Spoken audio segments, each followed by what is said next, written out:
Chapter 247. Learning in the mountains. Pinliang raised his head to look at Fabai, and their eyes met. Fabai seemed to have thought of someone as well. Pinliang, you want Zhang Naipeo to go?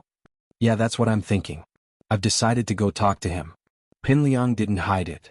Naipeo's been with me for years and I know him. We helped his family get through this, so it shouldn't be a problem if I let him go. Alright, go talk to him then. Fabai was moved as well. If his son could have a master at the peak of the late phase of the golden class, then the Zhong family wouldn't have to rely on the Jin family to survive in Songshan City. He wouldn't have to be restricted by his brother-in-law. At that time, the Zhong family would have a master and they would have the right to speak in the upper class. Zhong Fabai suddenly had expectations. Thinking of this, Fabai thought that his son had done a smart thing, which was to win over the hearts of his subordinates and cultivate an absolute confidant. If Heibao was Fabai's confidant, then Zhang Naipeo was Pinliang's confidant. Heibao wouldn't have been able to share so many secrets with him if he wasn't his confidant. After getting the map of Springstar Mountain, Fabai sent Pinliang back to school, leaving the lawyer to figure out how to lighten Heibao's punishment. Heibao had injured a police officer and then escaped. His punishment wouldn't be light either. Pinliang had a depressed look on his face on the way to Heibao bro, but his face was filled with joy and excitement on the way back to school. As long as he followed Heibao bro's advice, Naipeo would be able to learn martial arts in the mountains, and he wouldn't have to be afraid of Lin Yi anymore. He'd be able to kill Lin Yi in one hit. Aha, what a great feeling that would be. Just thinking about it made him excited. Helping Naipeo's family was the best thing he'd ever done. Pinliang didn't want to help Naipeo, he was afraid that he wouldn't get anything out of it. But now it was all worth it. Pinliang called Naipeo outside the classroom as soon as he got back to school. Naipeo, come with me, I need to talk to you. Liang bro. Naipeo was getting more and more respectful towards Pinliang these days. Not only did Pinliang give his family 700,000, but he'd also give his father another 300,000 to restart his business. Naipeo was very grateful. His family would have been done for him if it weren't for Pinliang. His father would have been forced to commit suicide, and his brother would have been forced to sell his kidney. How would he and his mother survive? Pinliang, on the other hand, had helped them change everything, and so Naipeo thanked his boss from the bottom of his heart.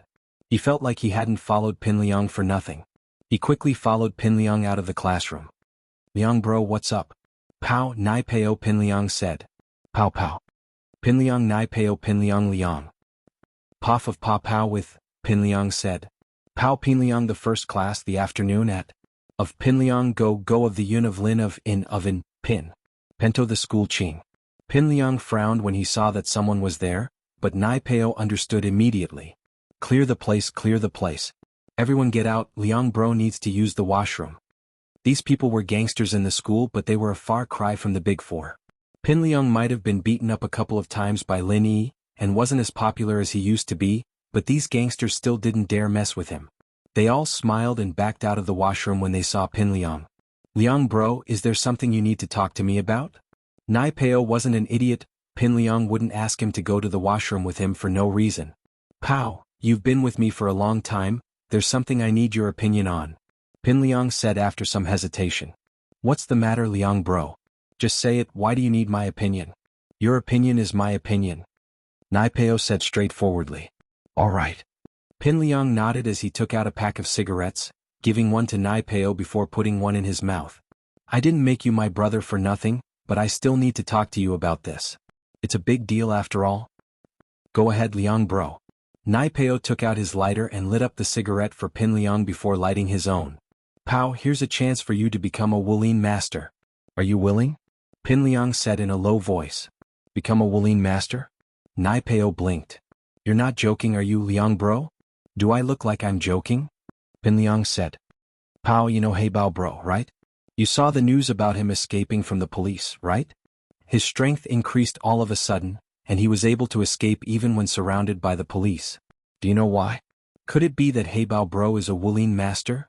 Naipeo said subconsciously. That's right. There's a secret art in his sect that can increase strength quickly, but it's flawed. There's a time limit, and you'd have to pay the price of your lifespan. It's not very good. Pinliang said. Liang bro, you're asking me to learn this secret art? Naipeo misunderstood Pinliang's word. He thought that he was asking him to learn the art. It's just a few years of lifespan, no problem. Liang bro, if it weren't for you, my dad and brother would have been done for, and I wouldn't even be able to live. Pow, you misunderstand. I'm not asking you to learn this flawed art. I'm asking you to go up the mountain and learn martial arts. Join Heibao Bro's sect and become a true Wulin master. Pinliang said with a wave of his hand. But it'll be a tough process. According to Heibao Bro, it'll be like a monk, and you won't be able to get close to women. If you're willing, Heibao Bro can introduce you to him. Learn martial arts. Naipeo didn't quite understand, but he agreed without hesitation. Liang Bro, if you want me to learn martial arts, then I'll do it. What's so great about being an ascetic? The only thing I, Zhang Naipeo, want in this life is to repay the kindness you've done for my family, Liang Bro. As long as you give me that chance, I'll die even if you want me to, let alone be an ascetic. Chapter 248. Mengyao was pissed. She was pissed. Very pissed. Wasn't this Lin Yi way too good at causing trouble? Holding Tang Yun's hand and announcing that she was his woman in school? Did he even put her, the miss, in his eyes? Didn't he know that he was her follower and shield? If Tang Yun was his woman, then what was she? How was she supposed to use him as a shield? She couldn't just tell people that she was his concubine, could she? Are you jealous, Yao Yao? Why else would you be so angry? Yushu waved her hand in front of Mengyao's eyes. Me? Jealous? I'm angry that he's not a good follower. He's supposed to be my shield, but he's hitting on girls. How is he supposed to be my shield now? Mengyao naturally didn't think that she was being jealous. Jealous of Lin Yi? How was that possible? Oh, it's fine, you can say that you're his concubine. Yushu said. Concubine? Shu, you want me to be his concubine? Mengyao's eyes widened in anger. Was she trying to comfort her or piss her off? What's wrong with being a concubine? I've always thought that I'd be someone's concubine in the future, and you're the main wife and I'm the concubine. Now you're the concubine number 1, and I'm the concubine number 2, there's not much of a difference. Yushu said nonchalantly. Shu, I really don't know what to say to you. What's going on in that head of yours? Is being someone's concubine fun? Mengyao was speechless, her best friend's train of thought wasn't normal. She shouldn't talk to her when she was angry, or she'd get angrier and angrier until she died. Oh, it's pretty fun. Yushu flipped through the English book in front of her, bored. Yao Yao, there's a test in the afternoon, I'm going to study first. Mengyao only remembered that there was an English test after Yushu's reminder. She had no choice but to take out her book, but she'd made up her mind to talk to Lin Yi. If he kept this up, she'd cut his salary. Mengyao realized tragically that the only thing she could threaten Lin Yi with was his pay. There didn't seem to be anything else that could restrain him. After school, Mengyao received a text that made her even angrier. Lin Yi texted her, saying that he had something to do tonight and would be home later. This pissed Mengyao off. Shu, look at this Lin Yi guy, he's coming back a little late at night? Do you think he went on a date with Tang Yun? It should be. Yao Yao sis. Yushu wanted to see the world in chaos. Mengyao gritted her teeth as she replied to Lin Yi. If you dare come back late, I'll deduct a month's salary from you. Lin Yi looked at the message in his hand and felt a headache coming on. A month's salary would be deducted for one night out? Isn't this a little too ridiculous? Lin Yi smiled bitterly as he dialed Mengyao's number. What's up? Mengyao coldly picked up the phone. Miss, I really have something to do tonight. Lin Yi didn't know what was going on with Mengyao. What is it? A date with Tang Yun? Mengyao retorted. Lin Yi, can you mind your image? You're my shield. Even if you want to chase girls, can't you do it in private? You've caused a storm in the city, everyone knows about you and Tang Yun. How can I use you as a shield? Lin Yi froze for a moment before he realized that the miss was angry because of this. No wonder she was so angry. Yao Yao, I'm not going on a date tonight. I'm going to help a friend. Lin Yi explained. What friend? What kind of help? Mengyao asked. It's that Sun Jingyi that I met at the bar the other day. She asked me to do something for her. She wants to pay me. Lin Yi purposely added the word pay, to prevent Mengyao from thinking that he was flirting with other girls. I don't care if you pay me or not. As long as they don't come looking for you. Mengyao didn't want Lin Yi to go looking for Sun Jingyi, but she couldn't find a reason to stop him. She didn't know why she was angry. Maybe it was because she was afraid that those girls would come looking for her and affect her plan? And that must be it. As long as he didn't bring those girls to school, he could do whatever he wanted. Mengyao hung up the phone after she finished talking. Lin Yi shook his head. Did she let him go or not?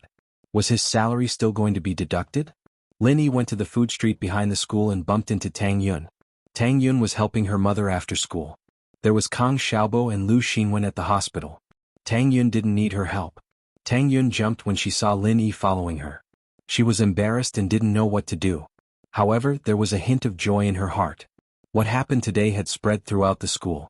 But for some reason, Tang Yun wasn't as angry as she was when the love letter incident happened.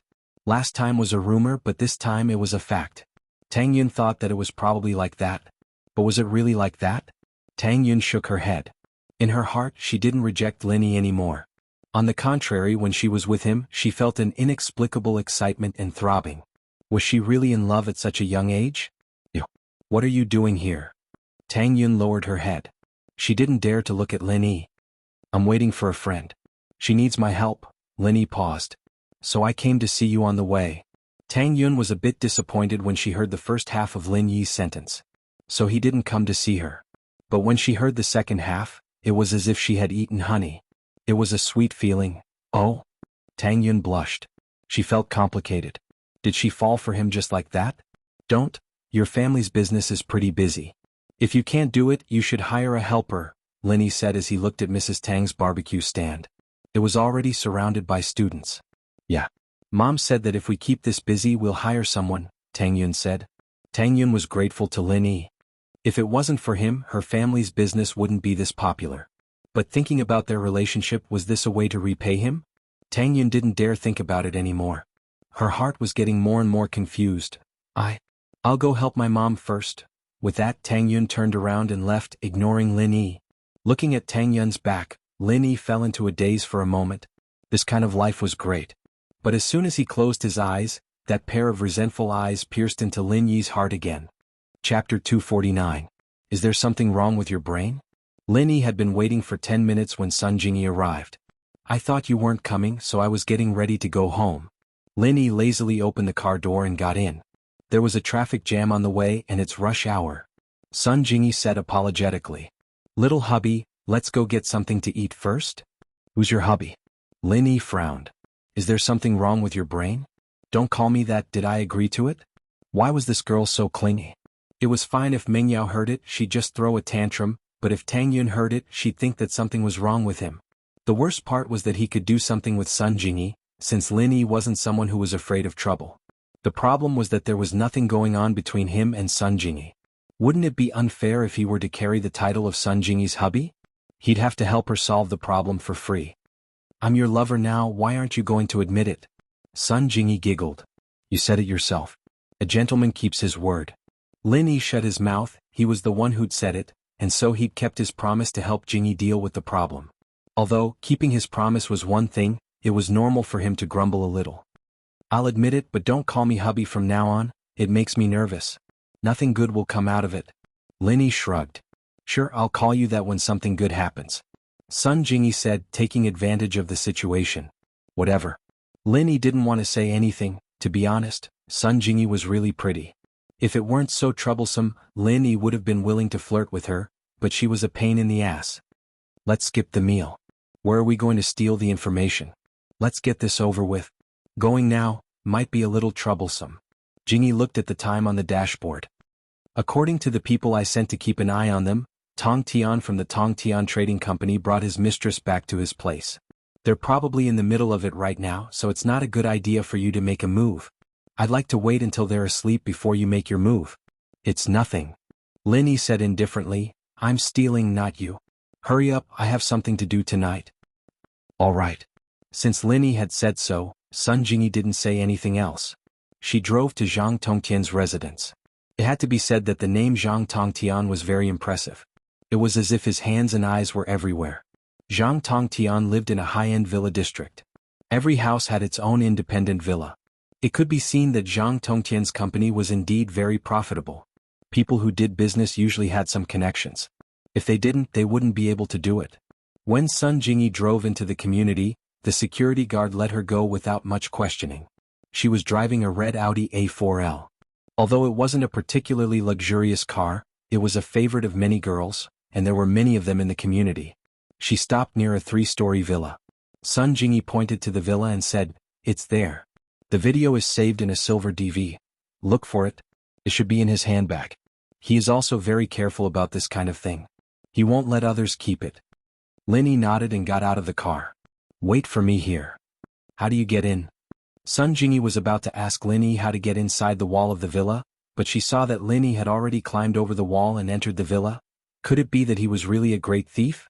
Sun Jingyi blinked. This man surprised her more and more.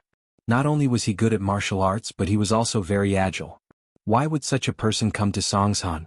Sun Jingyi was guessing how Lin Yi would enter the villa. She saw that Lin Yi had already climbed the wall of the villa like a spider and entered the villa from an open window on the second floor. Sun Jingyi couldn't believe it. He climbed in just like that? In fact, this was a piece of cake for Lin Yi. Heibao could jump directly to the second floor, so could Lin Yi. However, Lin Yi didn't want to expose too much of his strength in front of Sun Jingyi. So he chose to climb up. This way, people who were good at martial arts could do it. This was the living room on the second floor. The lights were on in the living room, but there was no one there. Not far from the left, there was a bedroom with a half-open door. There were sounds of a man and a woman having sex. Lin Yi didn't pay attention to them for now. He began to look for the DV camera that Sun Jingyi mentioned. However, Lin Yi didn't casually look through it. Instead, he looked around the living room. Maybe it was because Zhang Tongtian was in a hurry to hug his mistress after returning home. His clothes and handbag were all thrown on the sofa in the corner of the living room. Or maybe he didn't even think that someone would climb into the living room at this time. It was only 7 o'clock at night. It wasn't the time for thieves to appear. Lin Yi didn't have to rummage around much before pulling out a small silver DV from the bag on the sofa. It was an HD one too. Turning off the audio, Lin Yi turned on the DV. Sure enough, the picture showed a coffee shop. A man was handing a bank card to another man and saying something. The picture was very clear. It should be at a table not far away, but it didn't attract the attention of these two people. Presumably, these two people wouldn't have thought that their numerous transactions would be recorded. Lin Yi turned off the DV, pulled out the memory card and stuffed it into his pocket. He was about to put the DV back in his handbag and leave when he suddenly found that there was a spare memory card in his handbag. Was there a backup? Lin Yi inserted the spare memory card into the DV, but found that he had overestimated Zhang Tongtian's IQ. This memory card was blank and there was no information in it. It should have been given to him by the seller when he bought the DV. Zhang Tongtian didn't care about it and put it in his bag. However, now that he had a blank memory card, Lin Yi's wicked idea popped up again. Lin Yi took the DV to the door of Zhang Tongtian's room and filmed the room for a while. Lin Yi didn't dare to compliment Zhang Tongtian's figure, but his lover wasn't bad. It was just that Lin Yi wasn't interested in such a woman. After recording a video of Zhang Tongtian, Lin Yi put the DV into Zhang Tongtian's handbag and disappeared from the window on the second floor. Done? So fast? Sun Jingyi didn't expect Lin Yi to come out so quickly. She was a little surprised. Lin Yi smiled bitterly. This wasn't challenging at all, it was already slow enough. If it weren't for the fact that he had nothing better to do, he would have come out a long time ago after filming Zhang Tongtian with his DV. Chapter 250. Plot. Sun Jingyi was speechless. You still have time to play with his camcorder? Aren't you afraid of being found out? Are you sure it's this memory card? Sun Jingyi asked worriedly. I'm sure. Lin Yi said lazily. It was recorded in a coffee shop, I've already checked it. Sun Jingyi relaxed after hearing Lin Yi's words. Thank you, little hubby. Big sis will give you a kiss as a reward. With that, Sun Jingyi made a pouting expression and feigned a kiss in the air.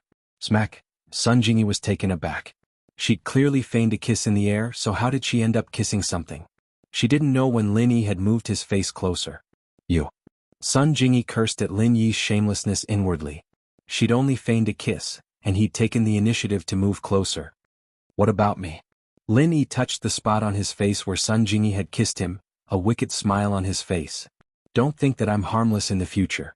I'll respond appropriately if you try to flirt with me again. Lin Yi was getting a little pissed off by Sun Jingyi. You can't keep bringing up that half-lover thing again and again, can you? If you're so willing to talk about it, then fine, I'll fulfill your wish. It's half-lover after all. There's no special boundary for that half. Even if we don't sleep together, a kiss should be fine, right? You. Sun Jingyi didn't know what to say. It was true that she'd only teased Lin Yi because he didn't look that old, and didn't think he was a match for her. If it were any other dangerous man, Sun Jingyi wouldn't have played these childish tricks. She'd only get herself into trouble. According to Jingyi's estimations, Lin Yi was a little boy who hadn't experienced the world of worldly affairs. He was a little strong, but he must have been under his master's closed-door training. He didn't know much about the outside world, and so Jingyi was confident that she could use her beauty to charm Lin Yi into working for her. But she hadn't expected Lin Yi to make the first move. Just when Sun Jingyi was about to say something, Lin Yi's next move caught her off guard. Lin Yi suddenly reached out and pinched Sun Jingyi's beautiful jaw. It was a frivolous and slightly insulting gesture. It was like something a bully would do to a girl in a drama. She'd never been treated in such a manner before. Sun Jingyi was a little nervous, even afraid. What do you want to do? Sun Jingyi was a little panicked. Nothing good would come out of this kind of action. Half-lover? I'll come and collect this revenge anytime. Lin Yi let go of his hand at this moment. Think carefully before you ask me to do something next time. I'll continue to collect payment. At that time, half-lover will become the whole lover. If Lin Yi didn't teach her a lesson, this girl would open a dye shop. Lin Yi didn't bother with her before, but this girl was a little too much. Lin Yi couldn't bear it anymore. He could put up with Mingyao and Yushu at home because it was his job, but Jingyi, a complete stranger. Did this girl really think that she was that attractive? Did she really think that she was invincible? Sun Jingyi felt wronged. She'd never been humiliated like this before. Even Wu Taizhou didn't dare to say some frivolous words. Although Zhang Tongtian coveted him, he wouldn't use force. For this kind of thing, coercion and temptation were one thing, but using force was another. No matter how powerful Zhang Tongtian was, he didn't want to be imprisoned. Zhang Tongtian didn't want to be imprisoned. However, this guy Lin Yi actually stole her first kiss. Although it wasn't on his mouth, it was still on his face. This made Sun Jingyi feel wronged. However, even if Sun Jingyi felt wronged, she could only bear it silently. She knew very well that all of this was caused by herself. This was the logic of playing with fire. Seeing that Sun Jingyi had finally settled down, Lin Yi couldn't be bothered with her anymore. It'd be best if she didn't come looking for him in the future. He was very busy, and every time she asked him to do some low-tech things, Lin Yi always felt that it was a little unfair to his martial arts. He'd accept it if Sun Jingyi really was his wife. The problem was that she wasn't, and she was still trying to play tricks on him.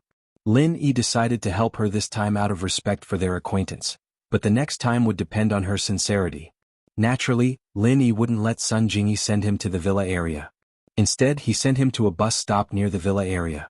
Sun Jingyi gritted her teeth, looked at Lin Yi angrily and drove away. Dad, Pengzhan's been retracting his power these days. This isn't good for us. A young man with glasses said carefully in front of a middle-aged man. The middle-aged man was Jin Gubang, Fabai's brother-in-law. He was the biggest shareholder of Pengzhan Industries after Pengzhan. This young man was his son and secretary Jin Maoxing. I know Zhang Yuchu got me a bunch of trash. Otherwise, the company would have lost at least 200 million. Pengzhan was the one who signed the contract, and no matter what, his reputation in the board of directors is at rock bottom. Jin Gubang said a little hatefully. They don't even know how to kidnap a girl. I don't know if these people eat shit or not.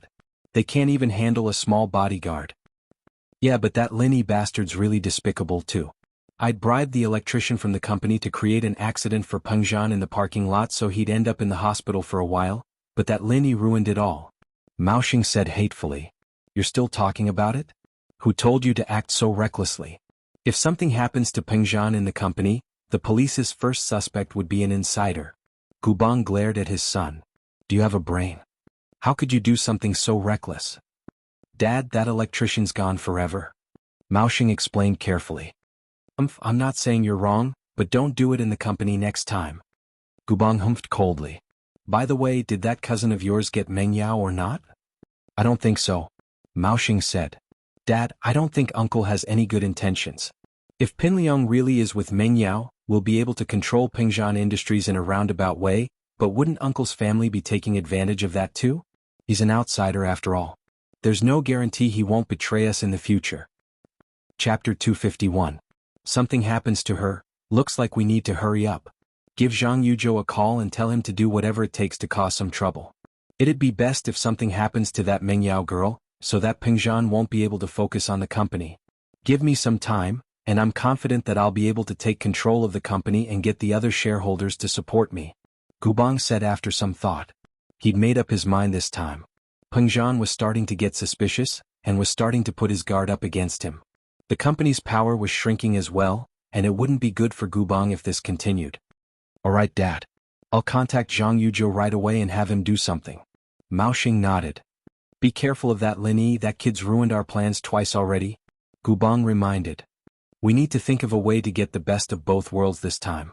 Maoxing was thinking of a way to make Mengyao get into an accident. He was even more vicious than his father, and he liked using accidents to solve problems. Just like that time when the chandelier fell from the parking lot of Pengjian Industries, he'd wanted to use accidents to get rid of Pengjian. The electrician who'd done the job had been electrocuted after that. Mao Xing was a ruthless man, and as for kidnapping Meng Yao, he hadn't approved of it in the first place.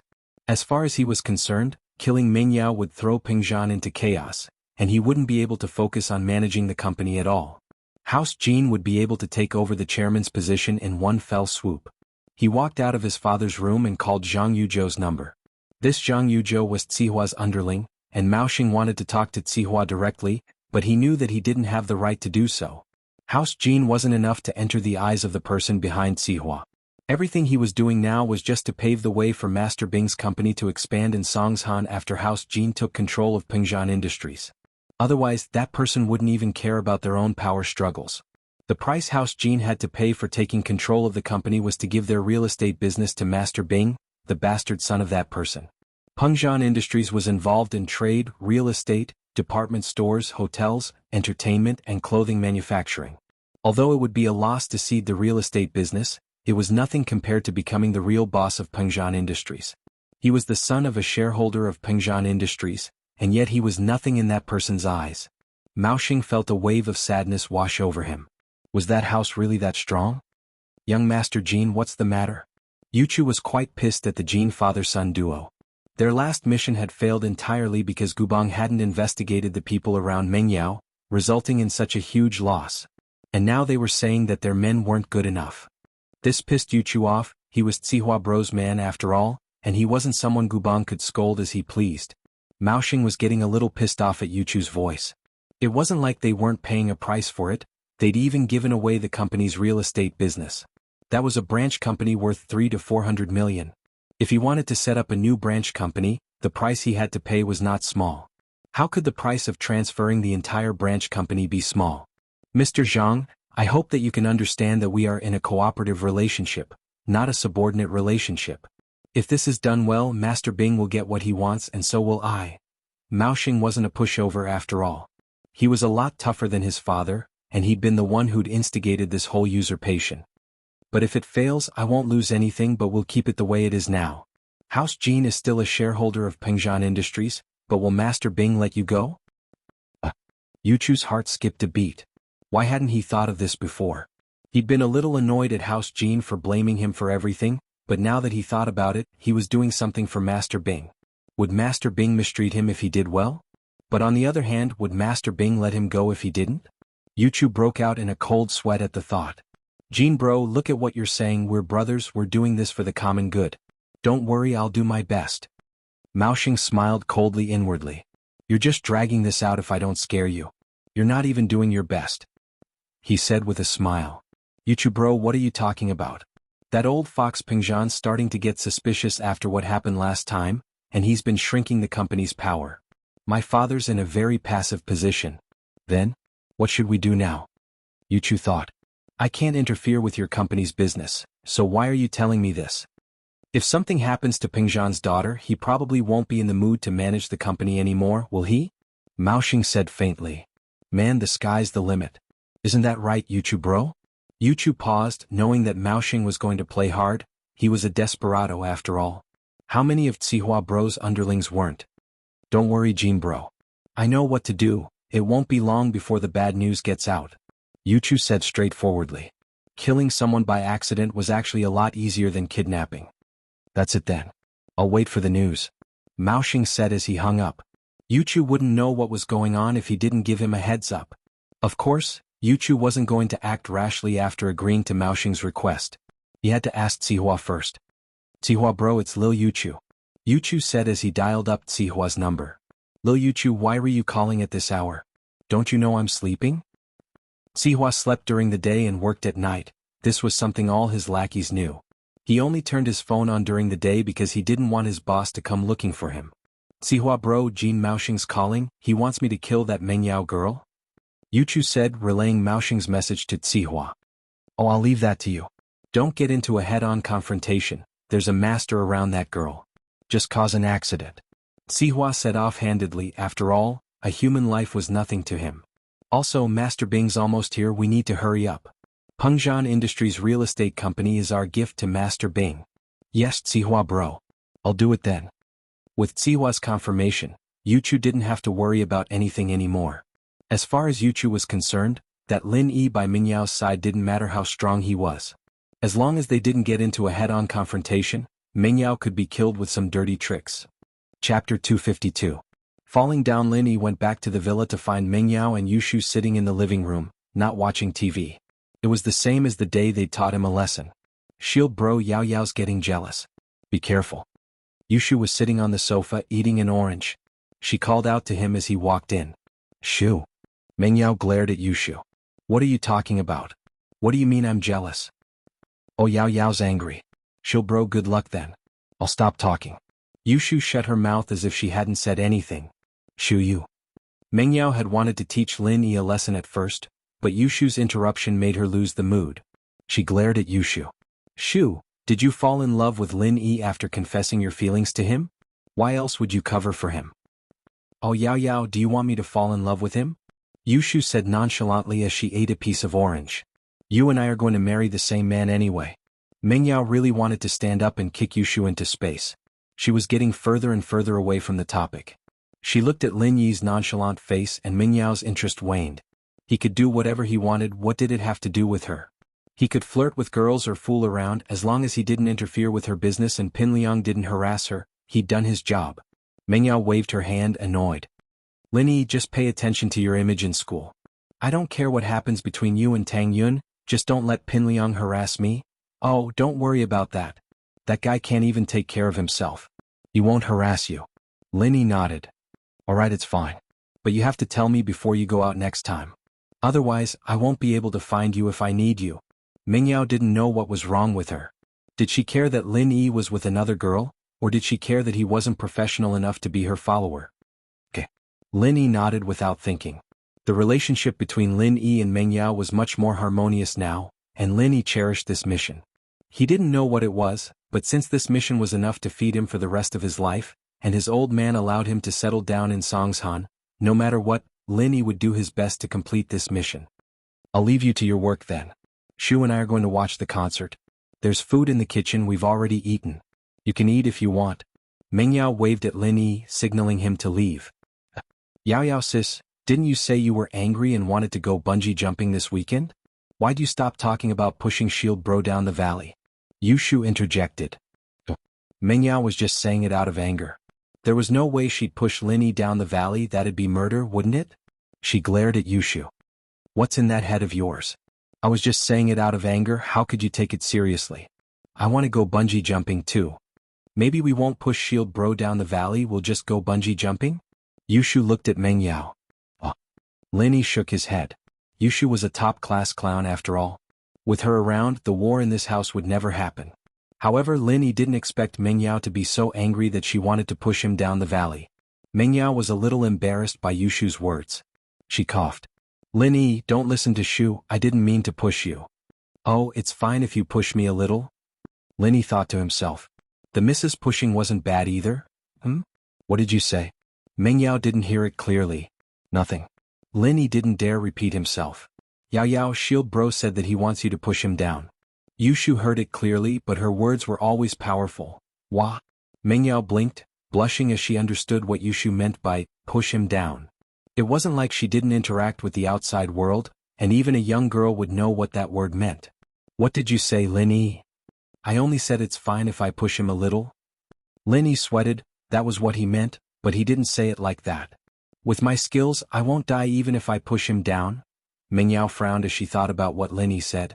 He did say something like, it's fine, not push him down. She turned to Yushu.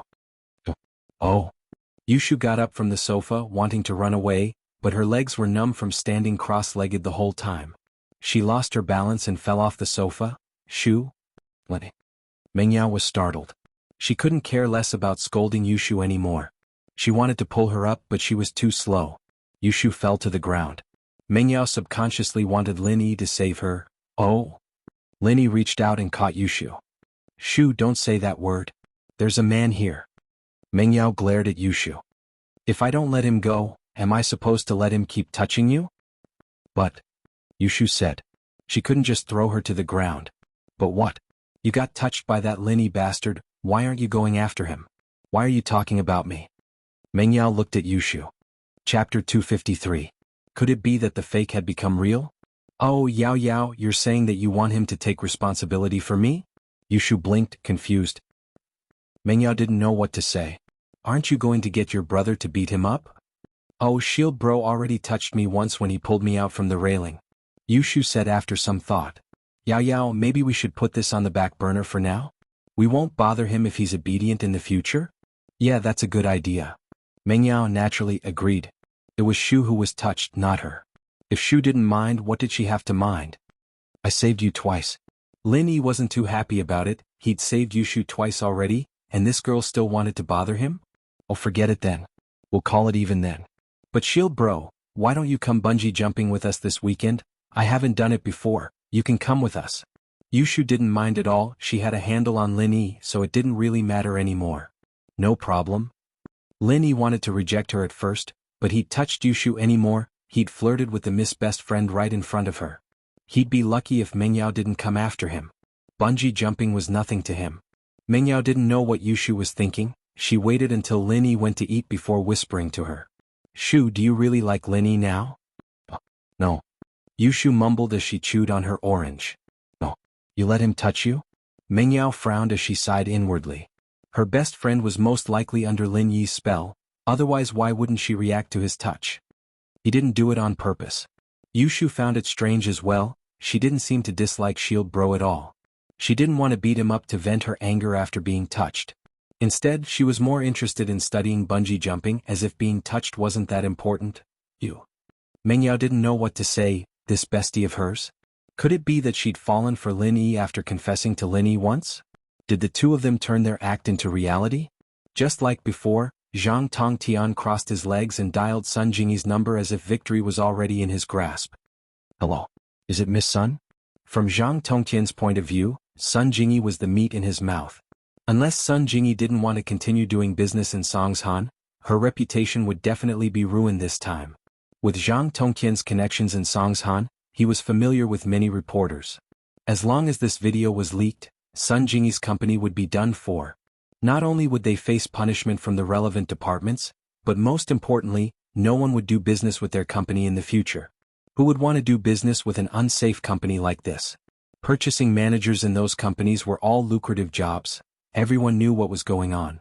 They would get a commission if they did business with other companies, so why would they go to a company like Sun Jingyi? However, Zhang Tongtian didn't know about Sun Jingyi's background. In fact, Sun Jingyi came to Songshan alone not because she wanted to rely on her family's background, but because she wanted to leave House Sun. Sun Jingyi didn't want to think about the Sun's faces at all. They were a family, but they were fighting to the death for her grandpa's assets. Her grandpa wasn't even dead yet, and who knew what would happen when he passed away? Sun Jingyi's parents passed away early and she grew up with her grandpa. Just because she was a little closer to her grandpa, the other sons saw her as the public enemy number one, trying to take away the family's property. It made Sun Jingyi very uncomfortable, and she had no choice but to leave the city and make her own way. Manager Zhang, what's the matter? Sun Jingyi got the memory card, so she naturally wouldn't be afraid of Zhang Tongtian anymore. She picked up the phone and she wasn't as nervous as before. Miss Sun, have you forgotten? Today, I'm going to hold a small press conference to expose the inside story of some companies in the industry that don't follow the rules of business, disrupt the order of the industry and cause unhealthy practices. Zhang Tongtian said, Miss Sun, would you be interested in attending? Tongtian smiled coldly inwardly. Jingyi, this is your last chance. You better know what's good for you, or I'll leak this video to the press conference and ruin your company's reputation. Tongtian thought. Why wouldn't I go if Mr. Zhang invited me? Jingyi said faintly. What time and where? Lin Yi asked. At 9 o'clock this morning in the conference room of my company.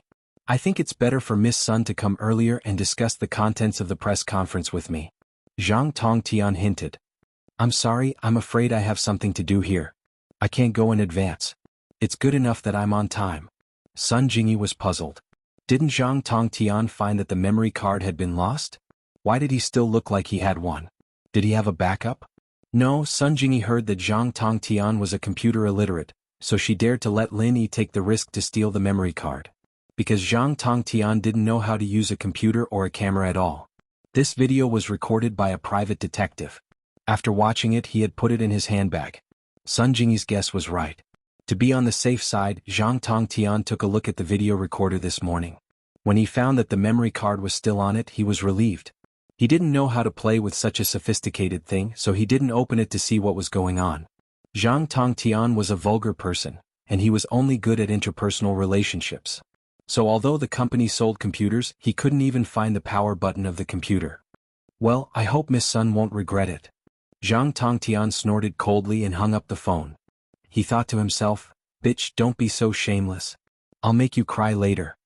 At 9 o'clock, Sun Jingyi appeared in Zhang Tongtian's conference room late. Zhang Tongtian's face was very bad, and there was a trace of ruthlessness in his eyes. This woman could really keep her cool, but he didn't know if she would still be so calm after watching the video. Zhang Tongtian had made up his mind. Since Sun Jingyi didn't know how to appreciate his kindness, he could only let her taste the price of rejecting him. Miss Sun, you're very late. Zhang Tongtian nodded to Sun Jingyi indifferently. Mr. Zhang, what does it matter if I come early or late for your company's press conference? Sun Jingyi said lightly. Well, Miss Sun, please take a seat.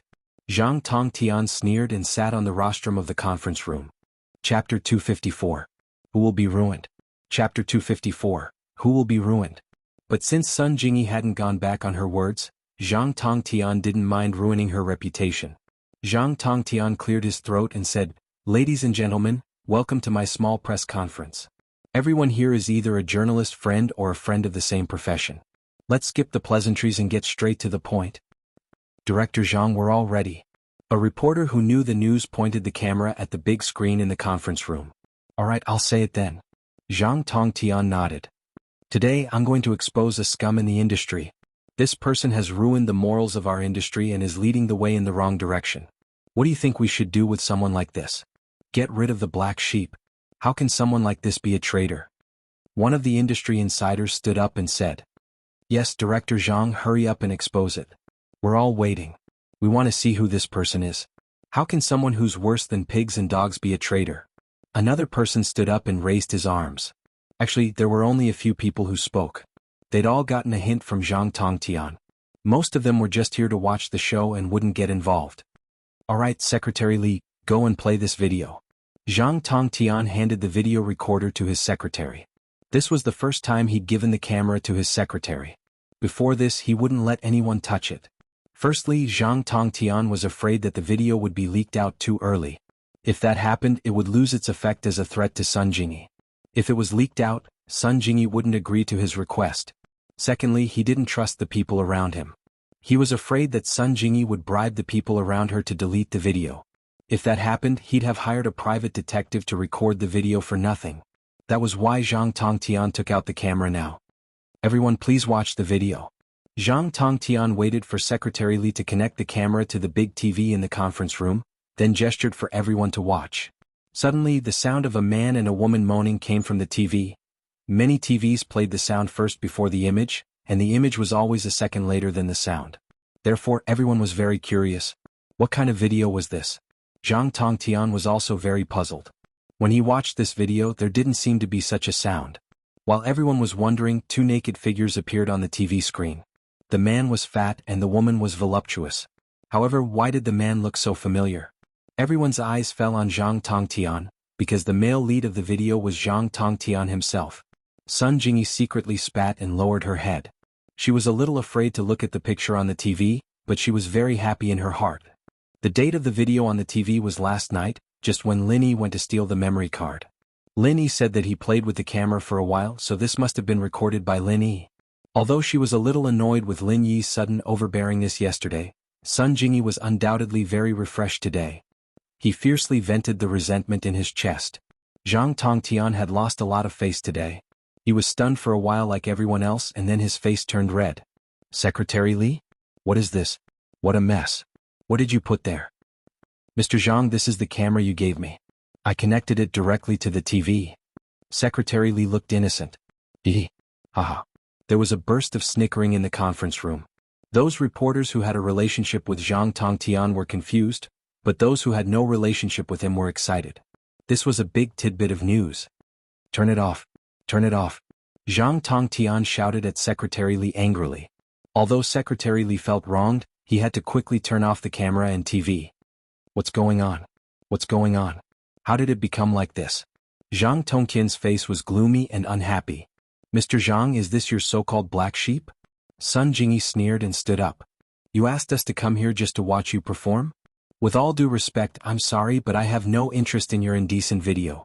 Goodbye. After that, Sun Jingyi turned around and walked out of the conference room. There was no need to stay here any longer. As for the other people in the same industry, they were too embarrassed to stay any longer. They didn't know what Zhang Tongtian was up to. He had invited everyone here to watch an indecent video of this fat pig. He really had nothing better to do. Was this guy an exhibitionist? Was it to show off his manly charm? Zhang Tongtian looked at the press conference with a gloomy face. He was very unhappy, but there was nothing he could do. He vaguely felt that something was wrong, but he didn't know what was wrong. He didn't understand why the video of Sun Jingyi's staff bribing became an indecent video of himself and his lover. It must be Sun Jingyi. It must be this woman. Although he didn't know what methods Sun Jingyi used, his intuition told him that Sun Jingyi definitely had something to do with this. Otherwise, why would Sun Jingyi be so calm? And why did she look like she didn't care? Sun Jingyi, Zhang Tongtian will never let you go. Zhang Tongtian clenched his fists tightly. Songshan's first high, grade 12 class 5. Linny yawned lazily. In fact, Linny didn't sleep well last night. It was the first time he touched a girl's chest, and it was always unforgettable. He thought that the unforgettable girl would be Tang Yun, but he didn't think that it would be Yushu. Although it was an emergency and he accidentally touched it, it still made Lin Yi's heart throb. To be honest, if Yushu wasn't Mingyao's best friend, Lin Yi might have made a move on her. But the problem was it that easy to make a move on the Mrs. Best Friend? Boss, what's wrong? Why do you look so tired? Kang Xiaobo wanted to talk to Lin Yi about Xiaofan, but seeing Lin Yi's listless face, he didn't know if he should say it or not. Xiaobo, if you have something to say, just say it. I'm fine. Lin Yi shook his head. In fact, if Lin Yi wanted to get rid of his fatigue, he only needed to circulate the art of dragon mastery in his body. It was just that Lin Yi wasn't just tired, he wasn't in the mood. Chapter 255. Request for backup. Boss, I think that bastard Kang Xiaoming is still in Fin's heart. Xiaobo's fists were clenched tightly as he spoke, his face filled with anger. Chem? What do you mean? Lin Yi was startled. Kang Mingming was already so heartless, and yet Xiaofan was still so loyal to him? Are you kidding me? Sigh, boss, you don't know, but Xiaofan's expression changed when I mentioned Kang Mingming to her. Kang Xiaobo sighed. I think she wants to forget Kang Mingming, but she can't. He's her first man after all, so it's normal for her to remember him. But why doesn't Xiaofan know about Kang Mingming's disgusting face? She knows. Lin Yi said. But as you said, she can't forget that man easily. I think if you let her see Kang Mingming again, she'll be able to let it go. It's best to let her see how heartless Kang Mingming is right now. Boss, won't this agitate Xiaofan? Has her illness just recovered? Kang Xiaobo was worried. Maybe not. But she'll be fine with me by her side. Lin Yi said. If she doesn't face this matter, she'll never be able to walk out of it. You're right. Kang Xiaobo nodded. Boss, I don't have to worry about Xiaofan acting up with you by my side. But where can I meet Kang Mingming? My second grandpa's family has moved to the provincial capital. There'll be a chance, right? Lin Yi said faintly. Xiaobo, you should be more confident now. Don't always treat yourself as a substitute for Kang Mingming. Maybe Xiaofan will slowly accept you this way. If you keep thinking about how you look like your cousin and use it as a method to chase after Xiaofan, then it'll be a little sad. Boss, don't worry. I won't embarrass you. I will definitely deal with Xiaofan. Kang Mingming vowed. You've already decided? You want to be with Xiaofan? Lin Yi asked. It's decided. Boss, I've made up my mind. Xiaobo nodded solemnly. I stayed with Fun at the hospital last night? It can't be? Lin Yi's eyes went wide. He didn't expect his follower to be even fiercer than he was. All he did was hold Tang Yun's hand and pinch Yushu's boobs, but Kang Xiaobo was already sleeping with them. Sweat, boss, you misunderstood. I'm just accompanying you. Kang Xiaobo was sweating profusely. Nothing happened between us. Lin Yi was speechless. And then? I talked to Xiaofan a lot and I know what she's thinking. Kang Xiaobo said. Boss, you're right. Xiaofan just won't give up. She knows that it's impossible, but Kang Mingming didn't say it to her personally. She still won't give up. Speaking of which, this incident might cause your relationship with your cousin to break up. Are you sure it's okay? Linny asked. Kang Ming did such an inhumane thing and I still recognize him as my brother? Kang Xiaobo laughed coldly. If it wasn't for second grandpa, I'd go and beat him up right now. You can beat him up, but not now. You don't have that strength yet. Linny attacked Kang Xiaobo. I know. Kang Xiaobo sighed. He's the second young master of House Kang. What am I? A poor relative of Dr. Kang? Zhang Naipeo didn't come to school today. Other than Pinliang, no one knew where he went. Even Pinliang's subordinate, Gao Xiaofu, didn't know. He only told the school that he was on sick leave, and told his family that he was going to do something big for Pinliang. After that, he was escorted to Springstar Mountain by Fabai's men. Pinliang glared at Lin Yi. You don't need to show off in front of me. When Zhang Naipeo comes back from his studies, I'll see how you die. At that thought, Pinliang felt a little better. Lin Yi was going to die sooner or later anyway. He'd let him have his fun for a couple of days. He'd let him be happy for a couple of days before he died. And so, Pinliang looked at Lin Yi with pity. As far as he was concerned, Lin Yi was a dead man. Mengyao, are you free on Saturday? My dad gave me 3 3D movie tickets. Let's go watch it together? Pinliang had been urged by his father this morning to hook up with Mengyao as soon as possible. Otherwise his uncle Gubang might come up with some plan that he didn't need to cooperate with anymore. House Zhong wouldn't get anything out of it then. And so, Pinliang started to get close to Mengyao. I told you not to call me Mengyao. Do you have ears? Mengyao was disgusted by Pinliang calling her so intimately. Pinliang didn't seem to care at all. He moved his stool over and sat beside Mengyao. Then I'll call you Yao Yao? Why don't you go die? Mengyao frowned. Do you have something to do? Yeah, let's go watch a movie together on Saturday. It's the 3D version of Fallen Angel. It's an international blockbuster. Pinliang said as he pulled out 3 movie tickets. I'm not free. I have something else on Saturday. Mengyao rejected immediately. She'd promised Shu to go bungee jumping, so naturally she wouldn't go watch a movie.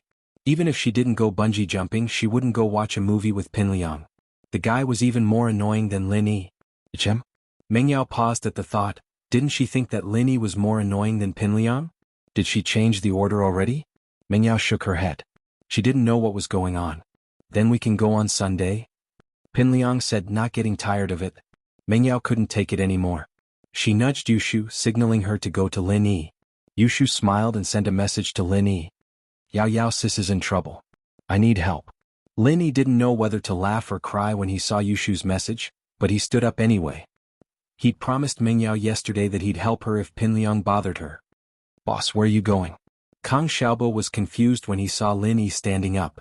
I'm going to the washroom. You coming? Lin Yi asked. Yeah, wait for me. Kang Xiaobo stood up with Lin Yi, but he couldn't help but smile when he saw Pinliang blocking the way. Pinliang was in trouble again. Chapter 256. Should you change your seat? Do you have a bad memory? I told you not to gamble, are you deaf? Lin Yi said coldly from behind Pinliang. Truth be told, if it weren't for Lin Yi's desire to live a peaceful life in Songshan, Pinliang would have become a pile of ashes a long time ago. You. Pinliang was about to turn around when he heard the voice when he felt his body lighten. He was sent flying with a whoosh, landing on the podium with a loud thud. He let out a cry of pain. You change your seat, it's not suitable for you to sit here. I'll send you flying out of the classroom window next time. Lin Yi warned faintly as he kicked Pinliang's chair away. This kid should know his place and stay away from Mengyao. He didn't need to be called over by Yushu to help him out every time. Pinliang glared at Lin Yi but didn't dare say anything. He knew that whatever he said now would only put him at a disadvantage, and Lin Yi would keep beating him up. He wasn't a match for Lin Yi right now, and the only thing he could do was endure. Pinliang didn't say anything and Lin Yi walked past him with a warning. Remember what I said, if you keep sitting in front of me, I'll make sure you're a trapeze artist every day. Pinliang clenched his teeth. When had he ever been threatened like this before? But this Lin Yi was someone he couldn't beat, and even Heibao Bro, who he was so proud of, wasn't a match for him. How could he piss off someone like this? Pinliang didn't want to change his seat, but Lin Yi had said it. Pinliang believed that Lin Yi would definitely throw him out if he didn't change his seat. Lin Yi was a madman, arrogant to the point that he didn't care about anything. News of Zhou Ruoming getting slapped in the face by Lin Yi in front of the dean had spread like wildfire. Pinliang knew that he wasn't a match for a madman like that. It seemed like he'd have to get away from Mengyao. He'd have to move to a corner if he wanted to get out of that bastard's line of sight. He'd just have to get rid of Lin Yi and switch back. Other than Lin Yi, there was no one else in this class who dared to go against her wishes. Changing seats was just a matter of saying the word. Boss, I'm starting to doubt your background now. Did you really come from the mountains? Kang Xiaobo asked, looking at Lin Yi curiously. One of my elders, a board member of the school board. Lin Yi said, giving a simple explanation of his background. Oh, no wonder. No wonder even the Dean of Academic Affairs couldn't do anything to you. So that's why. Kang Xiaobo said, understanding dawning on him. That luxurious car that sent you to school that morning belonged to that board member? Yeah. Lin Yi nodded. Amazing. Kang Xiaobo said excitedly. I didn't know you had such a powerful background. I thought you were just a poor student like me. Ha. Lin Yi smiled, not bothering to explain. In fact, a powerful background didn't have much of an effect. Wasn't Pinliang's background powerful? Why didn't he dare act arrogant in front of the dean? At the end of the day, wasn't it because he had Wang Jifeng's weakness? Wang Jifeng couldn't do anything to him. Right, boss, don't you need to go to the washroom? Kang Xiaobo asked curiously, seeing that Lin Yi didn't go to the washroom. I just don't like Pinliang and I wanted to teach him a lesson. Lin Yi didn't hide it. He didn't need to go to the washroom at all. Kang Xiaobo would see through him if he went to the washroom, so he just told him the truth. So that's how it is. Ha Zhong Pingliang, that arrogant bastard, it's his bad luck to meet the boss. Xiaobo let out a long breath of vengeance, as if he was the one who'd taught Pinliang a lesson. Didn't you want to go to the washroom? Lin Yi asked. I saw you coming out, so I wanted to follow you. Fen's matter is bothering me. Kang Xiaobo said. Let's go then. Lin Yi nodded and walked with Kang Xiaobo in the hallway. There weren't many people in the hallway of the 12th grade. Other than the students on duty, everyone else was studying in the classroom. Those whose families had connections or couldn't get into college were playing basketball on the field or playing games outside of school. They wouldn't wander around in the hallway. They walked to the door of Class 5 and saw Tang Yun coming out with a bucket of water. She was probably going to the washroom to change the water. Kang Xiaobo quickly ran over. Sis, let me do it. Ah? Tang Yun jumped at Kang Xiaobo and almost dropped the bucket. What? What did you call me? Sis. Kang Xiaobo said matter-of-factly. Yesterday, boss declared his sovereignty over you in front of so many people. Sis, you didn't deny it either. Don't call me that. Tang Yun blushed and handed the bucket to Kang Xiaobo. Go get some water. Oh haha okay. Xiaobo said as he took the bucket and ran to the washroom. Don't mind him. He's just like that. Lin Yi put his hands on the wall and surrounded Tang Yun. I know. Tang Yun was a little shy. Don't be like this, we're in school. Lin Yi's action was unintentional. He realized how intimate his action was after hearing Tang Yun's words. It was as if he was going to kiss Tang Yun. He quickly retracted his hand awkwardly. What if we're not in school? Yeah, I'm ignoring you. Tang Yun naturally didn't want to talk about this topic with Lin Yi. Lin Yi's situation had been messing with her mind for the past 2 days, especially last night. She hadn't been able to sleep at all. The image of Lin Yi holding her hand and slapping Zhou Ruoming's face kept flashing in her mind. Did this mean that she liked him? Tang Yun didn't know, but she couldn't stop herself from thinking about it. Ha! Lin Yi smiled and stopped teasing her. Tang Yun was different from Sun Jingyi in Lin Yi's heart. Sun Jingyi was a cunning fox. Lin Yi wouldn't spoil her. However, he only cared about Tang Yun. Ah! Look at Xiaobo. Something happened. Tang Yun was panicking. She looked around, afraid that people would see her and Lin Yi together. Kang Xiaobo was in trouble. Chapter 257. Is a confession considered a boyfriend? Kang Xiaobo naturally wasn't the fatty's opponent and stumbled from the impact. But that wasn't all. Coincidentally, the dirty water in the bucket spilled all over the fatty's pants, as if he'd just peed his pants. Do you have eyes? The fatty was enraged. He'd gone to the washroom to smoke a cigarette, only to be splashed with dirty water. It infuriated him. Do you want to die? This fatty was a little tyrant in the 3rd year of high school. Of course, the little tyrant was only a little famous in the grade. Compared to the 4 big bullies in the school, he was simply not on the same level. However, it was very normal for the little tyrant to show off in front of ordinary students. And so, the fat little tyrant treated Kang Xiaobo as a target to vent his anger on. How can you blame me for this? At most, we're both in the wrong. Why didn't you keep an eye on it? Kang Xiaobo was a little angry. He wasn't an unreasonable person. He was just about to apologize when the fatty started scolding him. Keep an eye on it? You Dafa haven't even kept an eye on who's passing by. Which class are you from? Don't you know me? The fat little tyrant glared at Kang Xiaobo. You Dafa. Kang Xiaobo paused. He took a closer look at the person in front of him. It really was you Dafa. But there was a trace of disdain in his heart. He looked at the bucket in his hand. There was still some dirty water left. Kang Xiaobo picked it up and poured it on Yudafa's head. You don't want to live anymore, do you? Yudafa was furious as he pointed at Kang Xiaobo. Hurry up and scram. My boss and sister-in-law are waiting for me to fetch water. I won't care if my boss comes over if you continue to dawdle. Kang Xiaobo pushed Yudafa's hand to the side. Your boss and sister-in-law? Yudafa was stunned. He was a little confused. It's right behind me. Kang Xiaobo pointed behind him. Yudafa looked in the direction Kang Xiaobo was pointing and saw Lin Yi and Tang Yun standing not too far away. His legs cramped and he almost fell to the ground. Brother? You said that Brother Lin Yi is your boss? Yudafa's tone toward Kang Xiaobo suddenly became polite. Who didn't know Lin Yi? He was one of the big 4 young thugs in the new school. He was vaguely above the other 2 young thugs and had become the leader of the new generation. How could he, Yudafa, afford to offend such a person? The first of the 4 big bullies had already graduated and became a legend. And the last one was a demon from the middle school department. After staying in the school for a few days, he had turned the school upside down. Although he had already transferred out, he was still listed as one of the legends of the 4 big bullies. Now, there were only 2 of the big 4 left, but they were completely trampled by Lin Yi. Lin Yi had become the leader of the new generation of Big 4, and Yudafa, who was a little tyrant at his age, didn't dare to offend him. He knew that he wasn't a match for Pinliang and Zhou Ruoming, let alone Lin Yi. Of course, I'm Kang Xiaobo, the only follower of my boss. Look closely and be more observant next time. Kang Xiaobo put his hands on his waist and said to Yudafa. Yes, yes. Yudafa nodded quickly. Go get me a bucket of water. Kang Xiaobo handed the bucket to Yudafa. I'll go right now. Yudafa felt that it was an honor to be able to do something for Lin Yi. He could brag about it in the future.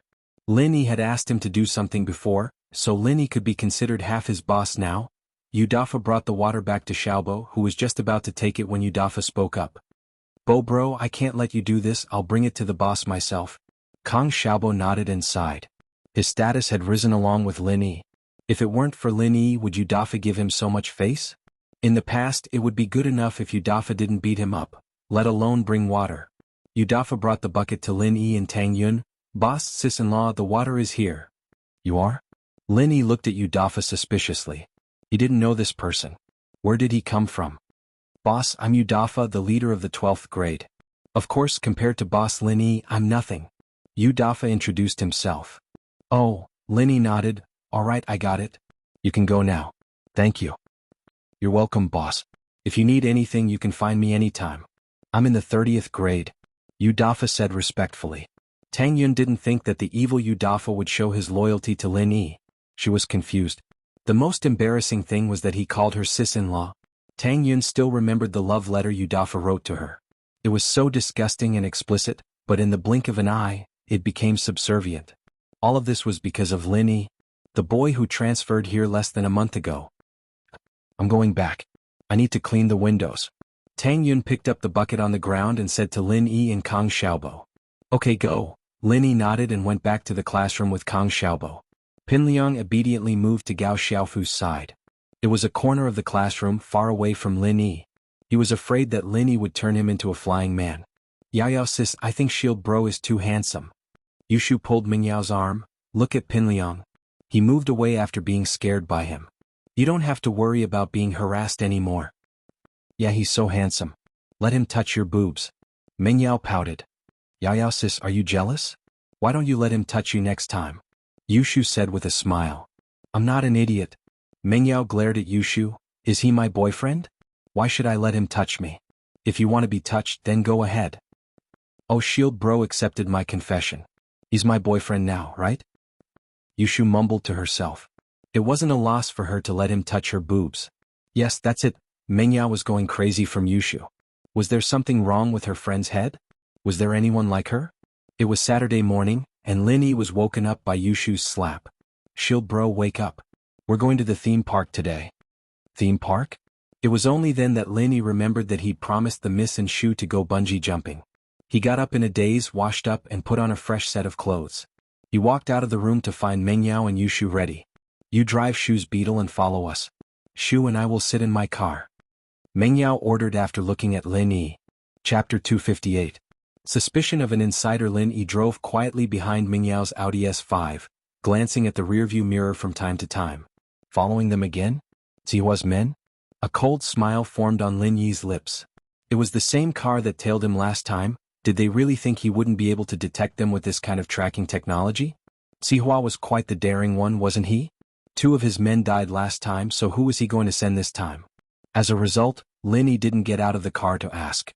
He pretended like he didn't know anything as he followed behind Meng Yao. Lin Yi wouldn't mind giving them another car accident if the black SUV dared to make a move. Songshan's theme park was located in the southern district of Songshan.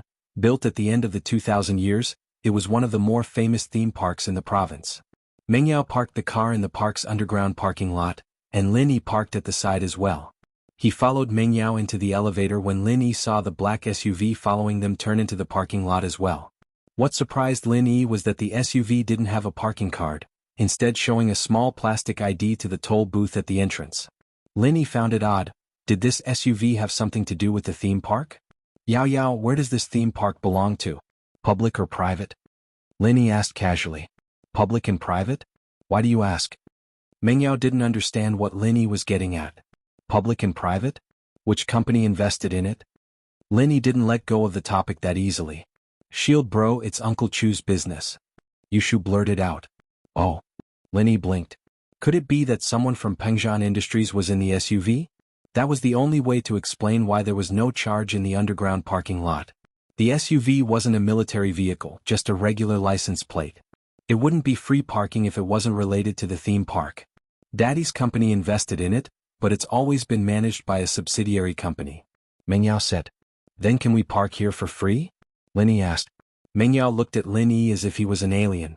She might be a miss, but calling Faubert just for a few kwai parking fee was too much trouble, wasn't it? Ah.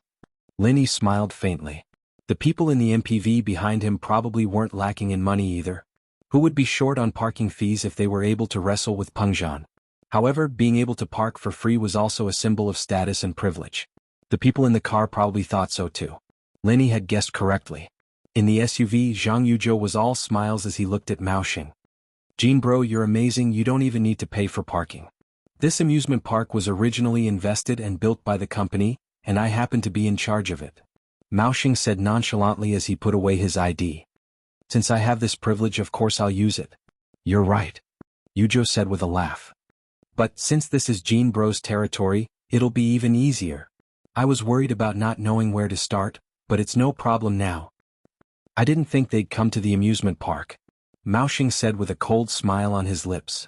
There's a few of my confidants here, we can ask them for help later. Confidants? Won't they spill the beans? Yuzhou was a little worried. After all, they were going to kill someone today. Bill, let's give them some guts. Mao Xing said disdainfully. They're the ones helping me get money, and the amount of money they've embezzled is a death sentence. Then it's fine. Yuzhou nodded. They were on the same boat now, so there was no need to worry about them betraying him. Find someone smart enough to follow the 3 of them and report their location. We'll see what we can do to create an accident. Mao Xing said to Yuzhou. No problem. Yuzhou said to an inconspicuous young man in the car. Ma, you go. Yes, Yuzhou bro. The young man said as he got out of the car and quickly followed. A cold light flashed through Mao Xing's eyes. He was the cautious type, and he didn't know much about this Ma youngster's background. He'd seen him today. Mao Xing's first thought was to get rid of this Ma as soon as this was over. He couldn't let the guy cause him any trouble at all. The person behind Zihua had eyes and ears everywhere, but he wouldn't stand up for Master Bing if something were to happen. Master Bing was his bastard son, but his wife's family wasn't to be messed with either. It'd be troublesome to raise an illegitimate child this big. Mao Xing knew that, and so he always kept a backup plan in place. Yao Yao, are we going bungee jumping now? Yushu was looking forward to it. The amusement park was Pengzhan's property, but the 2 of them had only been here once when it was first building. The bungee jumping valley hadn't been built yet. Bungee jumping as soon as we got here? Meng Yao had been holding back for the past few days and wanted to vent her frustrations, but bungee jumping as soon as they got to the amusement park wasn't something she could handle. After all, bungee jumping was dangerous and exhausting, and Meng Yao wanted to explore the other parts of the park first. Let's explore then. Right, Yao Yao, why don't we go to the haunted house first? I heard that there's a new haunted house here, it's really scary. Yushu suggested. Haunted house? Mingyao frowned. Why would Yushu want to go to such a childish place? Haunted house? Who was she trying to scare? It was all fake stuff, what was there to see? Yeah, it's really scary. I heard that a lot of young couples go there, and when their girlfriends get scared they get to take advantage of them. Yushu said with a straight face. Shu, are you an idiot? Mingyao was speechless. Then why don't you go with Lin Yi and let him take advantage of you? No, I'm not scared, but I think you'll be scared, Yao Yao. Yushu said. Me? Scared? Mingyao was even more speechless. You think I'll be scared of kid stuff? If that's the case, then let's go. Let's see who's scared. But Shu, I'm telling you, don't get upset when he takes advantage of you. Hee hee, Yao Yao, we don't know who gets taken advantage of yet. Yushu said with a smile. She'd secretly watched the recording of Pinliang's haunted house before, and naturally she wasn't that scared. Chapter 259. Pretending to be a ghost, Ma, who'd been following Mingyao and Yushu from afar, heard their conversation as well. Naturally, Lin Yi had noticed Ma coming, but didn't want to startle him. As far as he was concerned, Ma wasn't much of a threat at all. Might as well let him tag along and see what he was up to. Who knew, he might even be able to lure out the mastermind. He was just a small character, and Lin Yi killing him wouldn't affect the mastermind at all. The guy wasn't even a third of a golden class, he was just an errand boy. Yuchu bro, it sounds like they're going to the haunted house. Ma's mission was to report Mingyao and the others' movements to Maoxing and Zhang Yuchu. Haunted house? I got it. Yuchu said. I'll discuss it with Jean bro, I'll tell you what to do. Maoxing had heard Ma's words through the walkie-talkie as well, but he hadn't figured out what kind of accident he could create in the haunted house yet. Assassinations were out of the question, and that would only draw the police in faster. That wasn't something he wanted to see. Get Ma to go to the ticket counter first, tell them to slow down the sales. Don't let Mingyao and the others go in immediately, Maoxing said after some thought. All right. Yuchu relayed Maoxing's message to Ma. Jean bro, what should we do now? What kind of accident do you think could kill people in a haunted house? Maoxing decided to discuss it with Yuchu. Inside the haunted house. Yuchu couldn't think of any good ideas. There's nothing else in the haunted house other than scaring people. It's all fake stuff. Scaring people. Maoxing cackled all of a sudden. I got it, haha. Let's go pretend to be ghosts and scare them to death, what do you think? That's a good idea. The things in there are all dead. Although it's scary, it's nothing. But if we pretend to be ghosts and shout their names, they will probably... Hee hee. Yuchu nodded in agreement. Isn't there a saying that goes, don't you remember? It was so scary that it scared people to death. That's what it means. Let's go. Let's go get ready. Don't scare those two girls to death. Maoxing smiled darkly, he'd only been suggesting it casually, but Yuchu's approval had moved him. That's right. Scaring people to death. This is an old saying. It shouldn't be wrong. Why does this haunted house only let 3 or 4 people in at a time? Mingyao looked at the entrance of the haunted house impatiently. There were still 3 or 4 groups of people waiting in front of her. Who knew how long it would take for them to get there? If he had known earlier, he would have asked Faubert to come and give him a heads up, saving him from having to wait for so long. Isn't it too late for a good show? Yushu, on the other hand, didn't mind. You know what, Yao Yao? The 2 couples who went in just now were pale with fright. You'll be like that too, Mingyao said, annoyed. Why don't we stop playing and go watch something else? Let's wait a little longer. It'll be our turn in another 2 or 3 groups. Yushu didn't want to give up just like that. Yao Yao, think about it, it's scarier when there's only a few people in the haunted house. What's the point if there's too many visitors? If there's too many people and too few ghosts, then are the ghosts scaring the people or the people scaring the ghosts? There's no point in that. That's true. Mingyao was starting to agree with Yushu's reasoning. Indeed, if there were too many people, then there'd be no time for ghosts. In the control room at the back of the haunted house, Maoxing, Zhang Yuzhou, and Ma had all changed into their costumes. Maoxing was a vampire, Zhang Yuzhou was a zombie, and Ma was a faceless man with something stuck to his face. Get ready, call the people in front. They don't need to come in, just tell Mingyao to come in directly.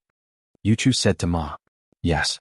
Ma was already a faceless man and his speech was a little sluggish. He took out his phone and dialed a number. You guys can go now. Outside the haunted house, the 2 groups of people waiting in front of Mingyao's group suddenly spoke up after receiving a call. We're not waiting anymore, it's too slow. Let's go and play something else. Yeah, it's so slow. I don't want to watch anymore. Let's go. Another person immediately echoed. And so, the two groups of people turned around and left without any hesitation.